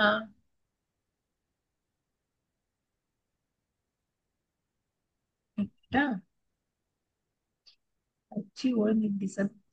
अन्ये त्वेवमजानन्तः श्रुत्वा नेभ्य उपासते ते अपि चातीतरत्येव मृत्युम श्रुती परायणः. येस, मला वाटलं माझं चुकलं काही. पुष्पलता माताजी. हा वाचते. असे इतरही आहेत जे आध्यात्मिक ज्ञानामध्ये जरी निष्णात नसले तरी इतरांकडून परमपुरुषासंबंधी ऐकून त्याची उपासना करण्यास प्रारंभ करतात. प्रमाणित व्यक्तीकडून ऐकण्याच्या त्यांच्या प्रवृत्तीमुळे ते सुद्धा जन्म मृत्यूचा मार्ग पार करतात. हरे कृष्ण. हरे कृष्ण हरे कृष्ण. आणि म्हणून जे आध्यात्मिक, मग जे स्पिरिच्युअल नॉलेज नसेल त्यांना, बरे ते नाही करत आहेत काही आध्यात्मिक, त्यांच्याकडून नसलं तरी इतरांकडून परमपुरुषासंबंधी ऐकून. म्हणून आपण जेव्हा काही आधीच्या अध्यायांमध्ये उल्लेख आहे की कुठेतरी मग जी साधू संघ आपण जो म्हणतो तो असाच नाही मिळतो. म्हणून एकमेकांच्या आधाराने आपण जेव्हा, चला एक भक्त आहे ना, ऐकतो आहे की मनापासून, की तिथे तो 100 भक्तांप्रमाणे असतो. आणि म्हणूनच ते ज्ञान त्याच्यासाठी किती अमूल्य आहे हे आपण जाणू शकतो. आणि म्हणून प्रमाणित व्यक्ती की उत्तम आध्यात्मिक गुरुकडून ऐकण्याच्या त्याच्या प्रवृत्तीमुळे तो पुन्हा जन्म मृत्यूचा ते पुन्हा, कारण काय ज्ञान कोणाकडनं घ्यायचंय, आपण काही कोणी टपकून पडलो नाहीये की आपल्याला हे वेदांचा शास्त्रांचा अभ्यास करायचा आहे. आणि म्हणूनच त्याप्रमाणे हे ज्ञान घ्यायचं आहे. कशाने घ्यायचं आहे की उत्तम आध्यात्मिक गुरुकडून हे ज्ञान घ्यायचं आहे. याची पूर्णपणे जे जसं आहे तसं तुमच्यापर्यंत पोहोचणं हे जास्त गरजेचं आहे. यावत् संजायते किंचित तत्त्वं स्थावर जंगमं क्षेत्र क्षेत्रज्ञ संयोगात तत्विद्धि भरतर्षभ. हरे कृष्ण. योजना माताजी. आज मीनल माताजी नाही आल्या, हल्ली 2-3 जणांना केलं पाहिजे, बघूया. हरे हरे कृष्ण. कृष्ण. हे भरतर्षभ, चर आणि अचर असे तू जे काही अस्तित्वात पाहत आहेस ते क्षेत्र आणि क्षेत्रज्ञ यांच्या केवळ संयोगापासून निर्माण होते हे जाण. हरे कृष्ण. हरे कृष्ण.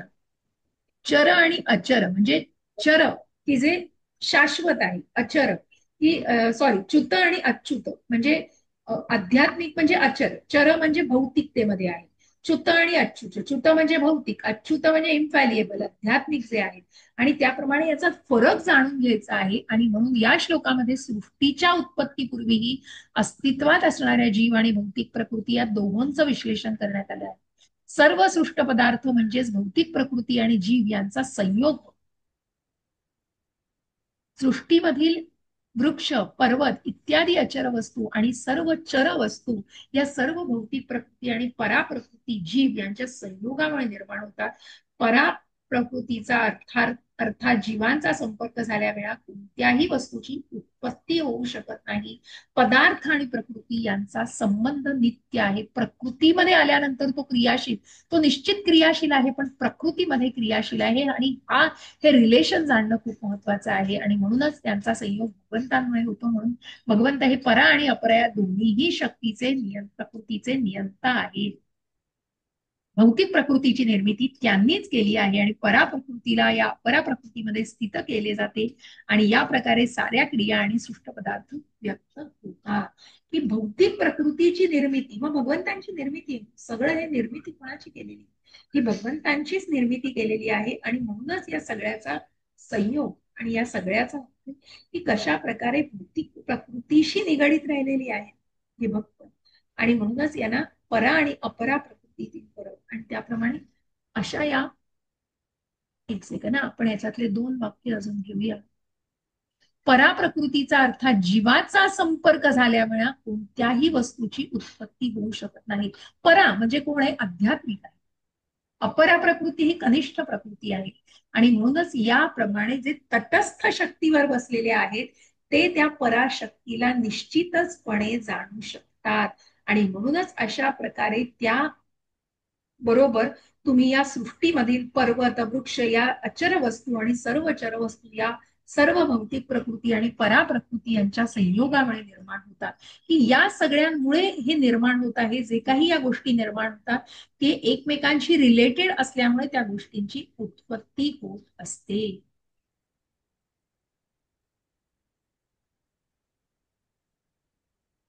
समः सर्वेषु भूतेषु तिष्ठन्तं परमेश्वरं विनश्यस्त्वं विनश्यन्तं च विनश्यन्तं यः पश्यति स पश्यति. हरे कृष्णा. पुष्पा माताजी. जो मनुष्य सर्व देहांमध्ये जीवात्म्याला साथ देणाऱ्या परमात्म्याला पाहतो आणि जो जाणतो की नश्वर देहामधील आत्म्याचा आणि परमात्म्याचा कधीही विनाश होत नाही, तो यथार्थ रूपाने पाहत. हरे कृष्ण. हरे कृष्ण. जो याला ज्ञान आहे पूर्णपणे आत्मसाक्षात्काराचं ज्याला ज्ञान आहे तो निश्चितचपणे या गोष्टी यथार्थपणे जाणू शकतो.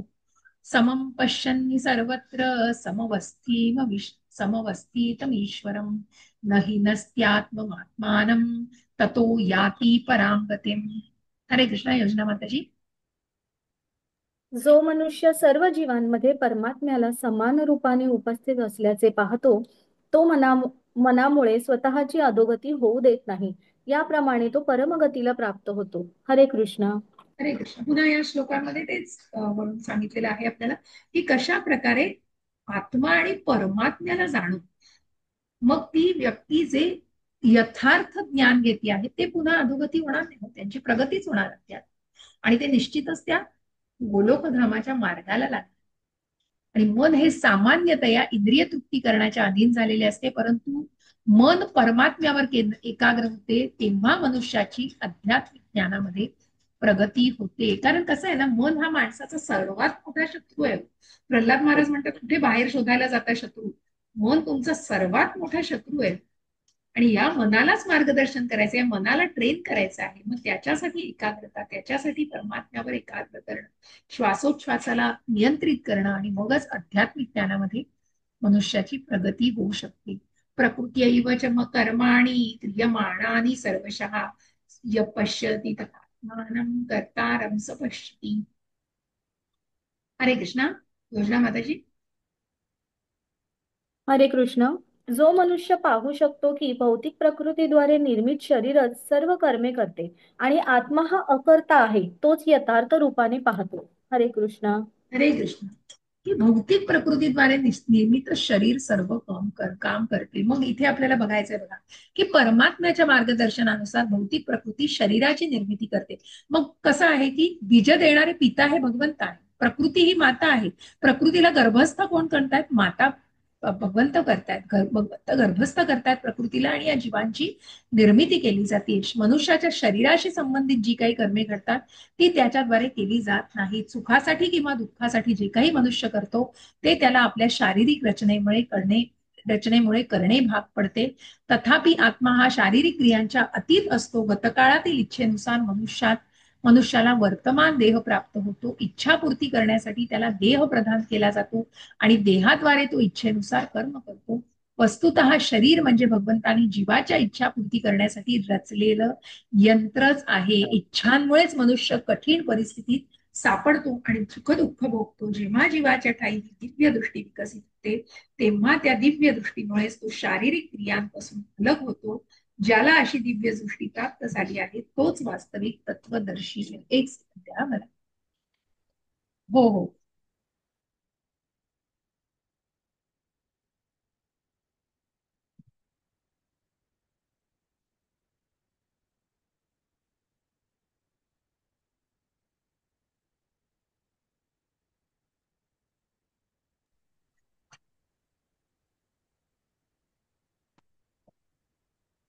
नमस्कार. म्हणजे कसं आहे की आपण जेव्हा गॅरेजमध्ये बसलेली गाडी असते ना, तर ती गॅरेज मधली गाडी कशी हो तशीच उभी असते ना. पण जोपर्यंत तो ड्रायव्हर त्याच्यामध्ये जात नाही आणि तो ड्रायव्हर गाडी चालवत नाही तर तोपर्यंत त्या गाडीमध्ये काहीच नसतं. आणि म्हणून सचेतन कोण करते? आत्मा आणि परमात्मा. क्षेत्रज्ञ निश्चित या क्षेत्राला ऑब्झर्व करतायत आणि म्हणून आपल्याला हे जाणायचं आहे की या गोष्टी ज्या आहेत की आत्मा हा शारीरिक क्रियांच्या अतीत असतो. गतकाळातील इच्छेनुसार मनुष्याला वर्तमान देह प्राप्त होतो. इच्छापूर्ती करण्यासाठी त्याला देह प्रदान केला जातो आणि देहाद्वारे तो इच्छेनुसार कर्म करतो. वस्तुतः शरीर म्हणजे भगवंतांनी जीवाच्या इच्छापूर्ती करण्यासाठी रचलेलं यंत्रच आहे. हे शरीर म्हणजे यंत्र आहे हो, जीवाची इच्छापूर्ती करण्यासाठी केलेलं हे नेमलेलं यंत्र आहे. आणि इच्छांमुळेच मनुष्य कठीण परिस्थितीत सापडतो आणि सुख दुःख भोगतो. कारण का? कारण त्या इच्छा मागतायत असं होतंय, तसं हवंय, ते हवंय, ते हवंय, इच्छा संपतच नाहीयेत. आणि मग म्हणूनच त्याच्या मुळे काय भोग भोगायला लागतायत ते निश्चितच ओघाने आलंच. इच्छांमुळेच मनुष्य कठीण परिस्थिती पडतो आणि सुखदुःखही भोगतो. जेव्हा जीवाच्या ठाई दिव्य दृष्टी विकसित होते, तेव्हा या दिव्य दृष्टीमुळेच तो शारीरिक क्रियांपासून अलग होतो. आणि ज्याला अशी दिव्य दृष्टी प्राप्त झाली आहे, तोच वास्तविक तत्वदर्शी होय. कारण तो बॉडीली कन्सेप्शनशी नाही आधारित राहत. तो शरीर आहे आणि मी शरीर नसून मी आत्मा आहे, हे त्याला निश्चितच त्याने जाणलेलं असतं. आणि अशी दिव्य दृष्टी सुद्धा त्याला, ज्या अर्जुनाला भगवंताने दिव्य दृष्टी दिलेली आहे, मग ती जी आत्मसाक्षात्काराची भावना आहे ती अजून दृढ करायची आहे. ठीक आहे. एक 2-3 श्लोक आहेत, मग आपण त्याच्यावर काही चर्चा करू. यदा भूत पृथक्भावम् एकं स्तम् एकस्थमनुपश्यति स तत एव च विस्तारं ब्रह्म संपद्यते तदा. हरे कृष्णा. हरे कृष्णा. जेव्हा विवेकी मनुष्य निरनिराळ्या भौतिक शरीरांमुळे होणारे पृथक स्वरूप पाहण्याचे थांबवितो आणि जीवांचा सर्वत्र कसा विस्तार झाला आहे हे पाहतो, तेव्हा त्याला ब्रह्माची प्राप्ती होते. हरे कृष्ण. कृष्ण हरे कृष्ण. मग इथे कुठेतरी टप्प्याटप्प्यांचं, जसं आपण ब्रह्म, परमात्मा आणि भगवान या 3 कॅटेगरीमध्ये जाणलं. आत्म्याच्या विविध इच्छांनुसार निरनिराळ्या शरीराची निर्मिती होते आणि जीवाचा त्याच्याशी काहीही संबंध नसतो, तेव्हा तो यथार्थ रूपाने पाहतो की कशा प्रकारे मग हे का फिरतोय, का हे कारण, याचं तत्वतः कारण जाणणं is the only thing to grow in your spiritual journey. आणि म्हणून देहात्म बुद्धीमध्ये आपल्याला कोणी देवता असल्याचे, कोणी मनुष्य असल्याचे, तर कोणी कुत्रा, मांजर इत्यादी असल्याचे आढळते. परंतु ही वास्तविक दृष्टी नसून भौतिक दृष्टी आहे. देहात्म बुद्धीमुळेच आपल्याला हे प्राकृत भिन्नत्व दिसते. भौतिक शरीराच्या विनाशानंतर आत्मा हा एकच राहतो. भौतिक प्रकृतीच्या संपर्कामुळे जीवात्म्याला निरनिराळ्या प्रकारचं देह प्राप्त होतात.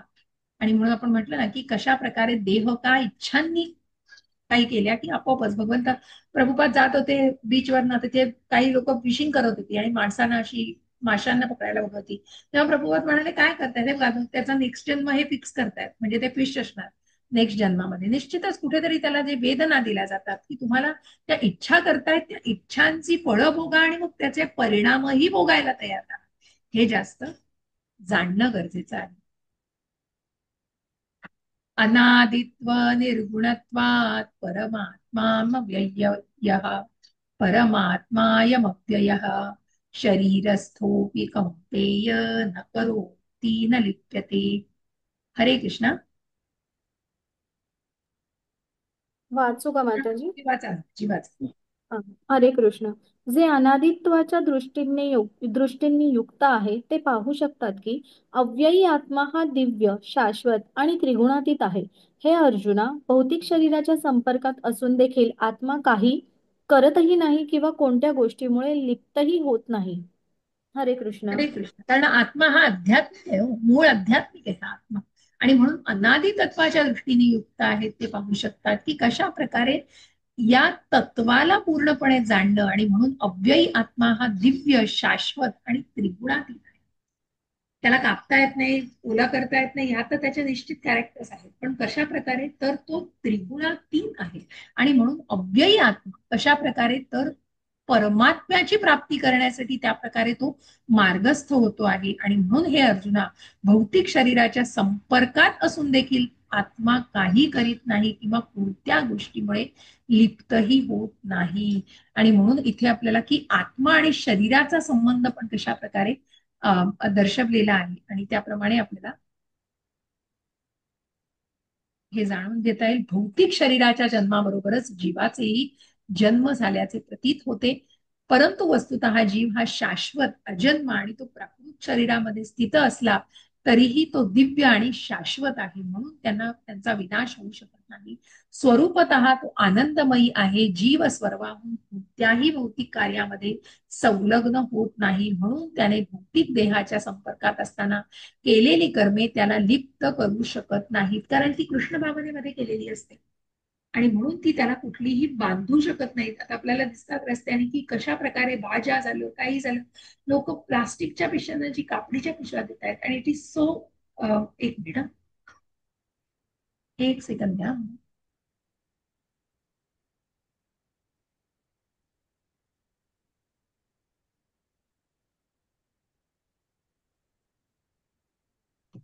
सॉरी सॉरी, त्या बाईने सांगायला. ओके. सो भौतिक देहाच्या संपर्कात असताना केलेली कर्मे त्याला लिप्त करू शकत नाहीत. की कशा प्रकारे त्यांनी तत्वतः जाणल्यानंतर की तो स्वरूपतः म्हणजे मूळ जे आहे त्याने स्वतःला आध्यात्मिक, आत्मा हा मूळ आध्यात्मिक आहे, फक्त तो विस्मरण झालाय हो भगवंतांचा, कृष्णाला विसरलाय. आणि म्हणून त्याला तटस्थ शक्तीवर बसवलंय भगवंताने. परा अपरा शक्ती पण तो पराशक्तीचाच भाग आहे. आणि म्हणून तो स्वरूपतः आनंदमय, त्या स्वरूप त्याची, त्याचं स्वरूप पोझिशन पण त्यांनी जाणली पाहिजे. तो भगवंतांचा नित्य सेवक आहे आणि तो आनंदमय आहे. जीव स्वतःहून कोणत्याही भौतिक कार्यामध्ये संलग्न होत नाही. तो भौतिक प्रकृतीच्या प्रभावाखाली, त्या त्रिगुणांच्या प्रभावाखाली बदलतो. जसा पावसाचा थेंब वरून पडताना अगदी पारदर्शक असतो हो, पण तो जेव्हा मातीत पडतो तेव्हा त्याचा चिखल होतो हो. आणि म्हणून मग त्याला भौतिक देहाच्या संपर्कात असलेली केलेली असताना केलेली कर्म त्याला लिप्त करू शकत नाही. की हा आत्मा जो आहे त्या आत्म्याला आपण कसं आहे ना, की ही जी बद्धता आहे ना, ही या 3 गुणांच्या प्रभावाखाली तो बद्ध होतो. मग सत्वर गुण पण बद्ध करतोय, रजोगुण तर बद्ध करतोच आहे, तमोगुणाचं तर काही बोलायलाच नको आहे. या तिन्ही गुणांनी तो निश्चितच बद्ध होतो आहे. परंतु जेव्हा तो परमात्म्याला जाणतो, आत्मा आणि परमात्मा हे जेव्हा तो जाणतो आहे पूर्णपणे, आणि म्हणूनच तो प्राकृत शरीरामध्ये स्थित असला तरी तो दिव्य आणि शाश्वत, की तो मी शरीर नसून मी आत्मा आहे. आणि म्हणून मग तो जीव स्वतःहून कोणत्याही भौतिक देहाच्या संपर्कात असताना केलेली कर्म त्याला लिप्त करू शकत नाही. कारण जीवात्मा हा निश्चितच वेगळा आहे. कसं आहे ना, की हे शरीर नश्वर आहे, शरीर हे मृत्यू पावतं आहे आणि शरीराला टाकलं जाते. पण ह्या आत्म्याचं काही होत नाही हो. त्याला त्याचे कॅरेक्टर्स आपण बघितलेले आहेत. आणि म्हणून त्याला कुणीही जोपर्यंत तो त्या प्रभावाखाली येत नाही तोपर्यंत त्याला कुणीही बांधून ठेवू शकत नाही. अशा या आत्म्याचे गुण आपल्याला जाणलेले आहेत आपण. यथा सर्वगतं सौक्ष्म्यादाकाशं नोपलिप्यते सर्वत्रावस्थितो देहे तथात्मानोपलिप्यते. खूप छान उदाहरण दिलंय इथे. हरे कृष्ण. खूप छान समजावून सांगितलेले आहे. योजना हरे माताजी, हरे कृष्ण. हरे कृष्ण. आकाश सर्वव्यापी असूनही ते आपल्या सूक्ष्मतेमुळे कोणत्याही वस्तूने लिप्त होत नाही. त्याचप्रमाणे ब्रह्मदृष्टीमध्ये स्थित झालेला आत्मा शरीराशी लिप्त होत नाही. हरे कृष्ण. हरे कृष्ण, हरे कृष्ण. कारण कशा प्रकारे, म्हणून इथे शरीर आणि आत्म्याचा फरक दाखवलेला. आत्मा हा ओरिजिनली काय आहे, आणि एका केसाच्या टोकाच्या एकाच 10,000 भागा इतका इतका सूक्ष्म आत्मा आपल्या पूर्ण शरीराला चैतन्य देत असतो. आणि म्हणून तो शरीरातनं निघून झाला की ते शरीर मृत पावतं हो. आणि म्हणून जोपर्यंत तो आत्मा शरीरामध्ये आहे तोपर्यंत हे शरीर चालू आहे. परंतु तो त्या शरीरामध्ये मिसळत नाही कुठेच, तो स्वतःला वेगळा असतो. जसं आकाश सर्वव्यापी असूनही ते आपल्या सूक्ष्मतेमुळे कोणत्याही वस्तूंनी ते मिसळत नाही होत कशामध्येही. जरी ते सर्वत्र सर्वदूर पसरलेलं असलं तरी ते कुठल्याही गोष्टीमध्ये मिसळून जात नाही. मग सूर्य आहे, चंद्र आहे, तारे आहेत, या सगळ्या गोष्टी आहेत, पण ते आकाश कुठल्याही त्या गोष्टीत मिसळून जात नाही. त्याचप्रमाणे ब्रह्मदृष्टीमध्ये स्थित झालेला आत्मा हा शरीराशी लिप्त होत नाही, शरीरामध्ये मिळून जात नाही. वायू हा पाणी, चिखल, विष्ठा इत्यादी सर्व पदार्थात प्रवेश करतो. जसं आपण बघितलं 9व्या अध्यायात, की मग वायू गंध निवासित, की तो वायू कसा आहे की तिथल्या तिथल्या जागेचा तो त्याप्रमाणे घेत जातो आणि त्याप्रमाणे तो पुढे पुढे जात राहतो. परंतु तो कशातही लिप्त होत नाही. त्याचप्रमाणे जीव जरी विविध प्रकारच्या शरीरांमध्ये तिथं असला, एक सेकंद यात,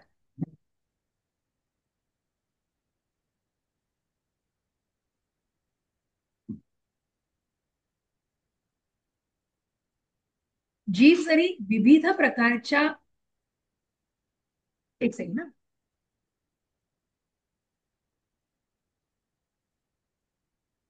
शरीरांमध्ये स्थित असला तरी स्वतःच्या सूक्ष्म स्वरूपामुळे तो शरीरांपासून अलिप्तच राहतो. म्हणून प्राकृत डोळ्यांनी जीव या शरीराच्या संपर्कात कसा आहे आणि शरीराच्या विनाशानंतर तो कसा बाहेर जातो हे पाहणे अशक्यच आहे.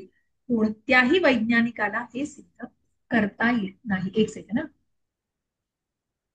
हा ते एसीच याचा विजयचा माणूस पाठ बसतात. म्हणजे शरीर आणि आत्मा हे कसे वेगळे आहेत आणि शरीर हा आत्मा या शरीरामध्ये कुठेही मिसळत नाही. तो जरी त्या शरीरामध्ये प्रेझेंट असला तरी तो शरीरामध्ये मिसळून जात नाही. तो अलिप्तच राहतो. त्याचं अस्तित्व हे वेगळंच असतं. म्हणून तो प्राकृत डोळ्यांनी, म्हणून जसं आपण म्हटलं, तो अतिशय सूक्ष्म असतो आणि कोणत्याही वैज्ञानिकाला सुद्धा हे सिद्ध आतापर्यंत करता आलेलं नाही. आत्मा शरीरामधनं कसा बाहेर जातोय हे सुद्धा त्याला सिद्ध करता येत नाही. ओके. इथे आपल्याला शरीर आणि आत्म्यामधला, म्हणजे आकाश कसं मिसळत नाही कशातही, तसं शरीरामध्ये आत्मा मिसळत नाही. त्याचं अस्तित्व हे वेगळं राहतं. यथा प्रकाश यत्येक कृत्स्नम लोकमिमं रविः क्षेत्र क्षेत्री तथा कृत्स्नम प्रकाशयति भारत. हरे कृष्ण. हरे कृष्ण. हे भारता, ज्याप्रमाणे एकमेव सूर्य संपूर्ण विश्वाला प्रकाशित करतो, त्याप्रमाणे शरीरात असणारा एकमेव जीव चैतनेद्वारे संपूर्ण शरीराला प्रकाशित करतो. हरे कृष्ण. हरे कृष्ण. संपूर्ण शरीराला ज्याची चेतना म्हणून चैतन्यमय जे असतं, चैतन्य काय असतं या आत्म्यामुळेच असतं. आणि म्हणूनच हा आत्मा सगळं चैतन्य पसरवत असतो. चेतने संबंधी विविध मत आहेत. भगवद्गीतेत या श्लोकामध्ये सूर्य आणि सूर्यप्रकाशाचं उदाहरण देण्यात आले. ज्याप्रमाणे सूर्य हा एकाच ठिकाणी स्थित असतो तरी तो संपूर्ण विश्वाला प्रकाशित, की सूर्य एकाच ठिकाणी, मग सगळ्यांना सूर्य कधी तिथे जवळ दिसतो, आपल्या जवळ आहे, त्याच्या जवळ आहे, माझ्या जवळ आहे, पण तो संपूर्ण विश्वाला तो प्रकाश देत असतो. त्याचप्रमाणे संपूर्ण शरीराला चैतन्य देणारा तो आत्मा असतो. तो अतिशय सूक्ष्म असतो, परंतु तो शरीरात निघून गेला की शरीराचं काहीच नसतं. आणि म्हणून ज्याप्रमाणे सूर्य हा एकाच ठिकाणी स्थित असतो तरी तो संपूर्ण विश्वाला प्रकाशित करतो, त्याप्रमाणे अनुरूप सूक्ष्मजीव जरी या शरीराच्या हृदयामध्ये स्थित असला तरी चेतनेद्वारे तो संपूर्ण शरीराला प्रकाशित करतो. म्हणून ज्याप्रमाणे सूर्यप्रकाश हा सूर्याच्या अस्तित्वाचं प्रमाण आहे, त्याप्रमाणे चेतना ही आत्म्याच्या अस्तित्वाचं प्रमाण आहे. कृष्ण भावना भावित भावना, चेतना म्हणून चैतन्यमय जे आहे, की ही जी भावना, ही जी चेतना आहे, ही आपल्या आत्म्याशी निगडीत असते.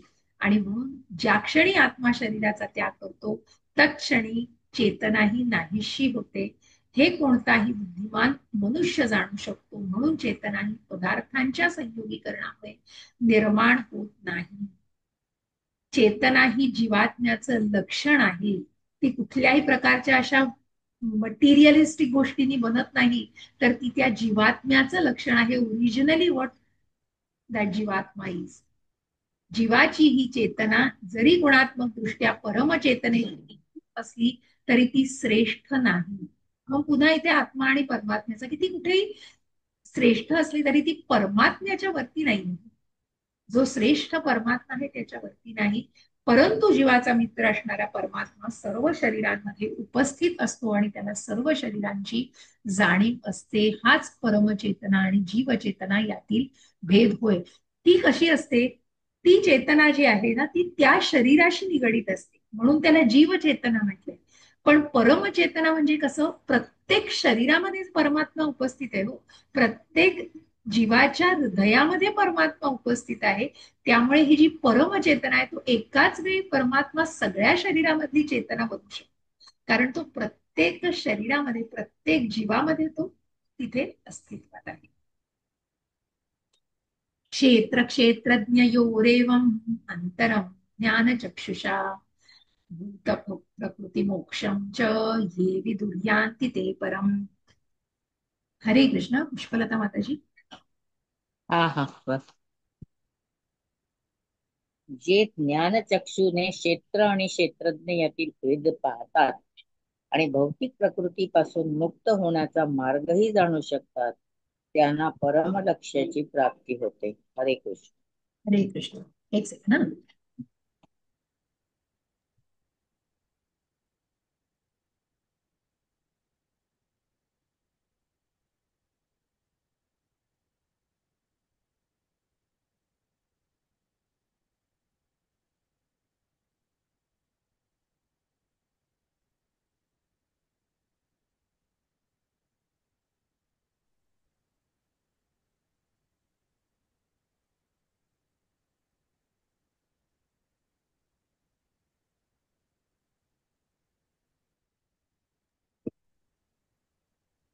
म्हणजे या अध्यायाचं जे मुख्य सार आहे ते इथेच आहे, की जे ज्ञानाच्या चक्षुने आपण पुढे बघणार आहोत 15व्या अध्यायात, की ज्ञान चक्षु.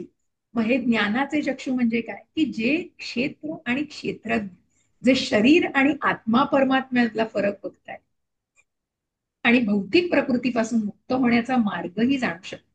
कारण जेव्हा ते आत्मसाक्षात्कारी भावनेमध्ये येत आहेत तेव्हा निश्चितच ते या भौतिक प्रकृतीमध्ये पुन्हा परतून यायचं नाही एवढं त्यांचं ध्येय निश्चित असतं. आणि म्हणून माताजीने विचारलं, ज्ञानाचं ध्येय पुन्हा परतून नाही, परमात्म्याला जाणलेलं आहे. आणि परमात्मा काय आहे, आत्मा परमात्मा हे काय आहे, तर क्षेत्रज्ञ हे या शरीराला जाणतायत. ते जाणणारे कोण आहेत, तर हे दोघं जण. आणि म्हणून या 13व्या अध्यायाचं तात्पर्य हेच आहे, की मनुष्याने क्षेत्रज्ञ आणि परमात्मा यामधील भेद जाणा. क्षेत्रज्ञ आणि परमात्मा, मग क्षेत्रज्ञ इथे जीवात्मा म्हटलेलं आहे, आणि जीवात्मा आणि परमात्मा म्हणजे शरीर, जीवात्मा आणि परमात्मा यातील भेद जाणा. 8व्या श्लोकापासून ते 12व्या श्लोकापर्यंत वर्णन केलेला मोक्ष मार्ग जाणल्याने त्याला परम लक्ष्याची प्राप्ती होते. याच अध्यायामधून आपण जेव्हा जाणलेलं आहे 8 ते 12, कारण जे ज्ञान आहे त्या ज्ञानाला सगळं जेव्हा आपण जाणलं, या सगळ्या ज्ञानाला, की भगवंतांनी ज्या सगळ्याचा उल्लेख केलेला आहे, आपण सुरुवात ज्या 4 श्लोकांनी केलेल्या 8, 9, 10, 11, 12, तर त्या 5 श्लोकांमध्ये भगवंतांनी जे वर्णन केलंय ते सगळं ज्ञान आहे, बाकी सगळं अज्ञान आहे. आणि मगच त्याला परम लक्ष्याची प्राप्ती होऊ शकते. श्रद्धावान मनुष्याला सर्वप्रथम परमेश्वरासंबंधी श्रवण करण्याकरता आणि त्यायोगे हळूहळू प्रबुद्ध होण्याकरता सत्संगाची आवश्यकता आहे. म्हणूनच मग श्रद्धा आणि साधू संघ, सत्संग आवश्यक आहे. जर मनुष्याने आध्यात्मिक गुरुचा स्वीकार केला तो जड आणि चेतन तत्वातील भेद जाणू शकतो आणि आध्यात्मिक साक्षात्कारातील उत्तरोत्तर प्रगतीची ही प्रथम पायरी बनते. आध्यात्मिक गुरु हा विविध उपदेशांद्वारे आपल्या शिष्याला देहात्म बुद्धीमधून मुक्त होण्यास शिकवतो. म्हणजे बॉडीली कन्सेप्शन पासून दूर होऊन तू शरीर नाही आत्मा आहेस. उदाहरणार्थ भगवद्गीतेत श्रीकृष्ण अर्जुनाला हेच सांगतायत, की पहिलं ज्ञान भगवंतांनी काय दिलेलं आहे, तू शरीर नाही आत्मा आहेस. कारण तू जे हे धारधार सगळी तुझी जी सगळी शस्त्रास्त्र आहे ती आत्म्याला काही करू शकत नाही, शरीराला मारतील. शरीर हे कुठेतरी नश्वर आहे, पण आत्मा हा अविनाशी आहे. आणि म्हणून भौतिकवादी संकल्पनातून मुक्त होण्याचा उपदेश भगवंत अर्जुनाला करतायत. हा देह म्हणजे जडतत्व आहे हे मनुष्याला समजू शकतं. 24 तत्वांसह असणाऱ्या या देहाचं विश्लेषण करता येतं. शरीर हे स्थूल अभिव्यक्ती आहे, तर मन आणि मानसिक विकार ह्या सूक्ष्म अभिव्यक्ती आहेत.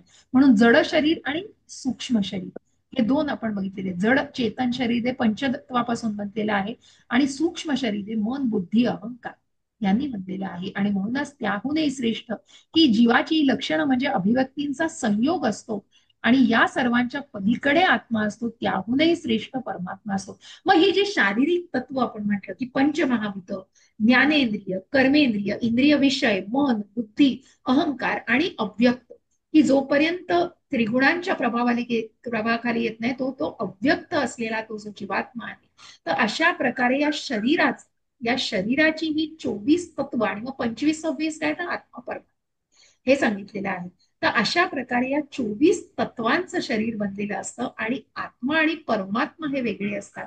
की जीवनाची लक्षणं म्हणजे या अभिव्यक्तींचा संयोग आहे, की ही जी काही आपल्याला लक्षणं दिसतात, ज्या क्रियाकलाप दिसतात, ती या सगळ्याची लक्षणं आहेत आणि या सगळ्याचं रिझल्ट आहेत.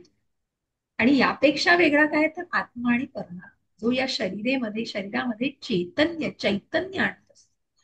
अशा प्रकारे या आत्मा आणि परमात्म्याला आपल्याला जाणायचं आहे.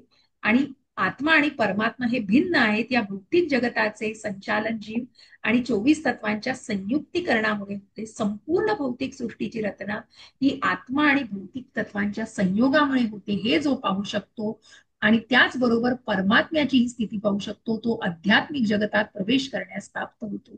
या गोष्टी चिंतन आणि अनुभूती करण्यासाठी आहेत. मनुष्याने आध्यात्मिक गुरुच्या साह्याने या अध्यायाचे संपूर्ण ज्ञान आत्मसात केले पाहिजे. अशा प्रकारे या प्रकारे भगवद्गीतेच्या क्षेत्रज्ञ विभाग या 13व्या अध्यायावरील भक्ती वेदांत भाष्य संपन्न. हरे कृष्ण कृष्ण कृष्ण हरे हरे, हरे राम राम राम हरे हरे. असा या आत्म आणि क्षेत्र आणि क्षेत्रज्ञामधला जो फरक आहे हा इथे अतिशय विस्तृत प्रमाणामध्ये आपल्याला जाणण्याचा आपण आज प्रयत्न केलेला आहे. तर निश्चित प्रश्न असतील मनामध्ये, काही निसंकोचपणे विचारा. तर काही संदर्भ, काही संज्ञा वगैरे नसतील कळल्या तर नक्की विचारू शकता. पुष्पलता माताजी, योजना माताजी, काही मनात आहेत का शंका? का समजलंय क्षेत्रज्ञामधला फरक? माताजी, माझा हा अर्धवट झालाय, त्याच्यामुळे आधीच वाचावं लागेल, मग विचारते काही तुम्ही असल्यास. नव्हतात ना आधी? येस येस, वाचा माताजी. आधीच्या याच्यातलं पण वाचा थोडं. 8 ते 12 ते श्लोक वगैरे आहेत तेवढे वाचा. आणि येस, पण हा. पुढचं आज क्लिअर झालंय का? मेन अध्याय आपण आजच घेतला, म्हणजे तेव्हाही आहे ते, पण मुख्य जो आहे की क्षेत्रज्ञ आणि त्याची जी संलग्नता आहे ही आपण या अध्यायामध्ये जास्तीत जास्त सखोल प्रमाणामध्ये जाणण्याचा प्रयत्न. हो, समजले माताजी. समजलंय? कन्सेप्ट म्हणजे क्लिअर आहे ना डोक्यामध्ये? काही तर म्हणजे ते हो. काही मनामध्ये प्रश्न असतील तर नक्की विचारा काही. कारण हा 13वा अध्याय थोडासा कठीण म्हणण्यापेक्षा थोडासा कळायच्या दृष्टीनं थोडासा आहे, काही थोडा संज्ञा. क्लिष्ट आहे. हा, एक्झॅक्टली. तर म्हणून काही मनात प्रश्न असतील तर नक्की विचारा. हो माताजी, वाचते आणि काय असेल तर पुन्हा नक्की नक्की विचारते. नक्की माताजी, नक्की, हो. अगदी नक्की. येस येस, हरे कृष्ण हरे कृष्ण. मग आपण इथे थांबूया. मी शेअरिंग थांबवते, रेकॉर्डिंग थांबवते.